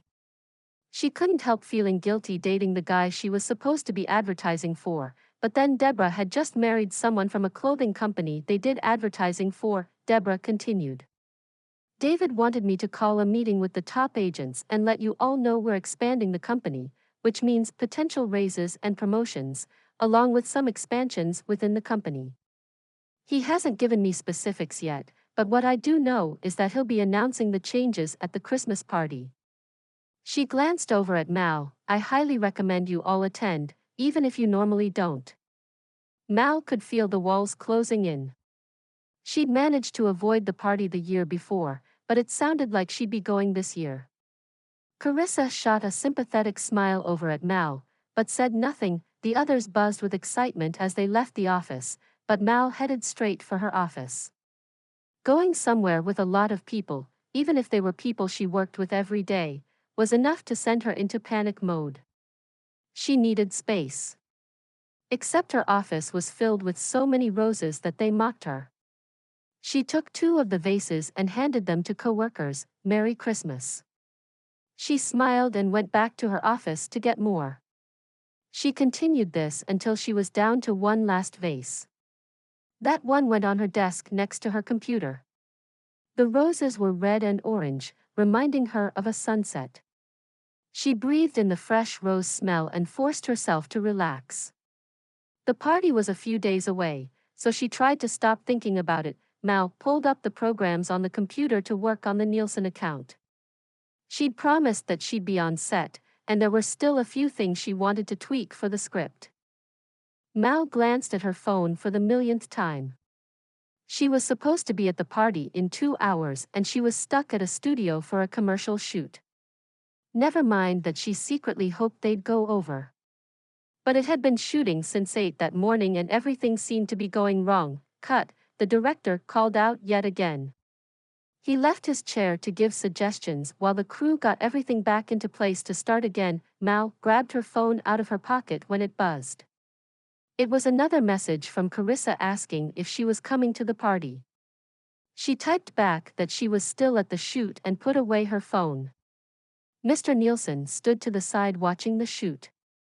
He had shown up after work and while he said nothing, he made sure every detail was correct. Okay, one more time. Places. The director went back to sit down. Action. Mal hurried into the bathroom to change into her gown for the party. It was a floor-length gown with an empire waist that Carissa had helped her pick out. As much as she wanted to avoid the whole thing, she was dying of curiosity. The last week had been tense at work as everyone wondered what would happen. She waved to Mr. Nielsen and went outside to flag down a cab, wishing she had her car. It took several attempts before one finally stopped. She climbed inside and gave the address, then laid her head against the headrest. Another buzz vibrated in her purse, and she had to sort through everything to find it. David just started talking. "Are you almost here? I'm in the cab. I'll be there in 10 minutes. Let me know what I miss." As soon as the cab pulled up to the curb, Mal handed the driver cash and climbed out. She smoothed down her gown and took a deep breath. It was just a party, but she might as well be walking to her death by the way her heart pounded. She just had to find Carissa or one of her other friends and she'd be fine. She hoped. She held up the front of her gown to climb the stairs to the reception center, where she left her coat and purse at the coat check. The party was straight ahead, but she couldn't seem to bring herself to take a step. It was finally the curious looks from security that spurred her forward. No need for them to ask questions. She stood just outside the hall until she spotted Carissa at one of the tables, and breathed a sigh of relief to see the empty seat next to her. Mal quickly walked around the other tables and slipped into her chair. Carissa smiled and reached over to squeeze her hand. "You haven't missed anything," she whispered. Mal nodded and turned to listen to David. He was still handing out the gifts to each of the employees, sharing any bonuses or awards that each of them had received. Carissa's sat on the table in front of her. An award for one of her campaigns, along with a letter that lay next to it. Other employees had similar items sitting in front of them. By the time David finally got to her, Mal was a bundle of nerves. Carissa urged her to stand and gave her a small nudge toward the dais where David stood. She reminded herself to breathe and look forward instead of concentrating on everyone staring at her. She climbed the couple of steps to stand next to him and took the award he held out. On top of managing to tame the hardest client in silver script history with Nielsen Furnishings, David paused for laughter. Many had tried to work with Mr. Nielsen before her. Mal just got back from a client job in California. "One of our first outside the state, but I'm excited to announce that it won't be our last." Along with her bonus tonight, Mal will also be getting a promotion. "Congratulations, Mal." Mal shook his hand but couldn't get herself to speak. A promotion. That was not what she'd expected at all, even after her conversation with Deborah a few days before. She walked away from him and took a step down and nearly tripped as she noticed someone in the back who looked familiar. She could have sworn, but no. It was dark and Ryan was clear across the country. She made her way back to her seat and dropped into it. The envelope would remain closed until she got home. She didn't want to open it in front of everyone. Carissa gave her a side hug. "Congratulations. I knew you'd get one." "I didn't. How many others got a promotion?" Mal stared down at the award in her hand. She'd worked her heart out this last year and knew she'd done a great job, but she was so new compared to most of the employees, pretty much just the people that met in Deborah's office. Carissa patted the envelope. "Oh, looks like he's done." Everyone else got up so the tables could be moved for the dance. This was the perfect time to slip out. No one would notice if she left early, even if she was late to begin with. She waited until Carissa was busy talking to her husband to dart out into the hallway. Mal took a step toward the hallway, but some grabbed her arm. "You're not leaving, are you? I was hoping that after coming all this way I'd get to dance with my girl." That voice. She would know it anywhere. Ryan. Mal spun around to find him standing there in a tux, his hands in his pockets. Her heart beat rapidly. "Ryan. I thought, when did you get here?" He pulled her into a hug. "I got here this morning." "But why? How? And how did you know where I was?" Mal held tightly to him with one arm while clutching the award in the other. She breathed in his cologne, something she'd missed since she left California way too long ago. "After I sent the flowers, I hadn't heard much from you and got worried. Your work told me you'd be here tonight. I wasn't sure you'd actually come, but I decided to take my chances." He held her out away from him. "You look beautiful, by the way. Red suits you well." Mal smoothed down her dress. "Thank you. I wasn't sure if I was going to come, but I made myself do it." "Well, if you can handle the crowd a little longer, I'd love to dance." "Please?" His eyes searched hers, and she knew she couldn't say no. "I need to put these things down first." Mal went to a nearby table inside the reception center. Ryan took her hand and led her onto the dance floor. The song was slow, so he held her in close. She wrapped her arms around his neck while he slipped his arms around her waist. The rest of the room dissolved as they swayed slowly to the music. Their cheeks brushed, sending a shiver through her. If she moved just a little she could kiss him. But not here. Not in front of her coworkers. Ryan slid his hand up her back and arm, then took her hand in his. He let go of her waist with the other hand and spun her, then brought her back close to him. Of course he would know how to dance. "Did you miss me?" His breath tickled her ear, "More than I ever thought possible." "Do you love me?" His eyes staring into her soul. Mal's breath caught before nodding. "I do love you. So much that it hurt every day we were apart." Ryan kissed her lightly, then twirled her again. "I'm glad to hear that. It would have been pretty awkward if you didn't want to see me." Mal laughed. "Yes, it would have been." There were several more dances before the party finally ended. Mal didn't want to leave the dance floor. She worried that the dream would shatter and that if she blinked, Ryan would disappear. Epilogue. Mal stared out at the waves crashing on the beach, her wedding dress flowing around her. Family milled about the beach, waiting for the ceremony to start. Ryan took her hand and pulled her attention away. "You ready for this?" "I was ready months ago." Mal walked back to where the pastor stood. Her dad winked at her from the side, and her mom held a handkerchief up to her eyes. It wasn't the church wedding that her parents had wanted for her, but Mal knew that this was where her life had truly begun, and she wanted to share it with everyone she loved. As the pastor ran through the words of the ceremony, Mal gazed up at the man who held her hands in his.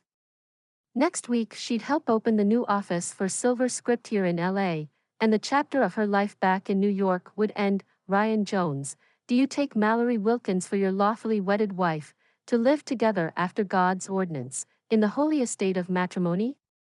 Will you love, honor, comfort, and cherish her from this day forward, forsaking all others, keeping only unto her for as long as you both shall live?" Ryan smiled at Mal, making her heart melt. "I do." "And Mallory, do you take Ryan Jones for your lawfully wedded husband, to live together after God's ordinance, in the holy estate of matrimony?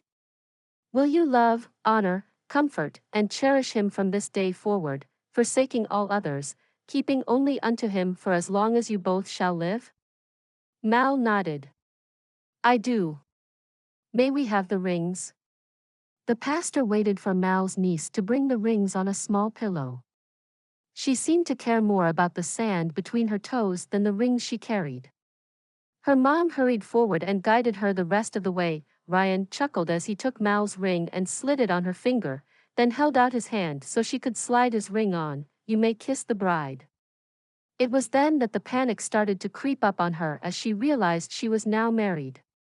Mal stood frozen to the spot, not sure what to do next, but Ryan seemed to catch on to what was happening and quickly pulled her into a hug and kissed her lightly before whispering in her ear, "It's okay. I've got you." As the rest of the group cheered and clapped, and the children ran off to play, Mal and Ryan stood in that spot until the panic finally eased and she was able to relax and enjoy the start of her new life. This has been Waves of Hope by Jaclyn Hardy. I hope you have enjoyed the story. Make sure to check her other audiobooks. You can also check out her stories at www.jaclynweistbooks.com.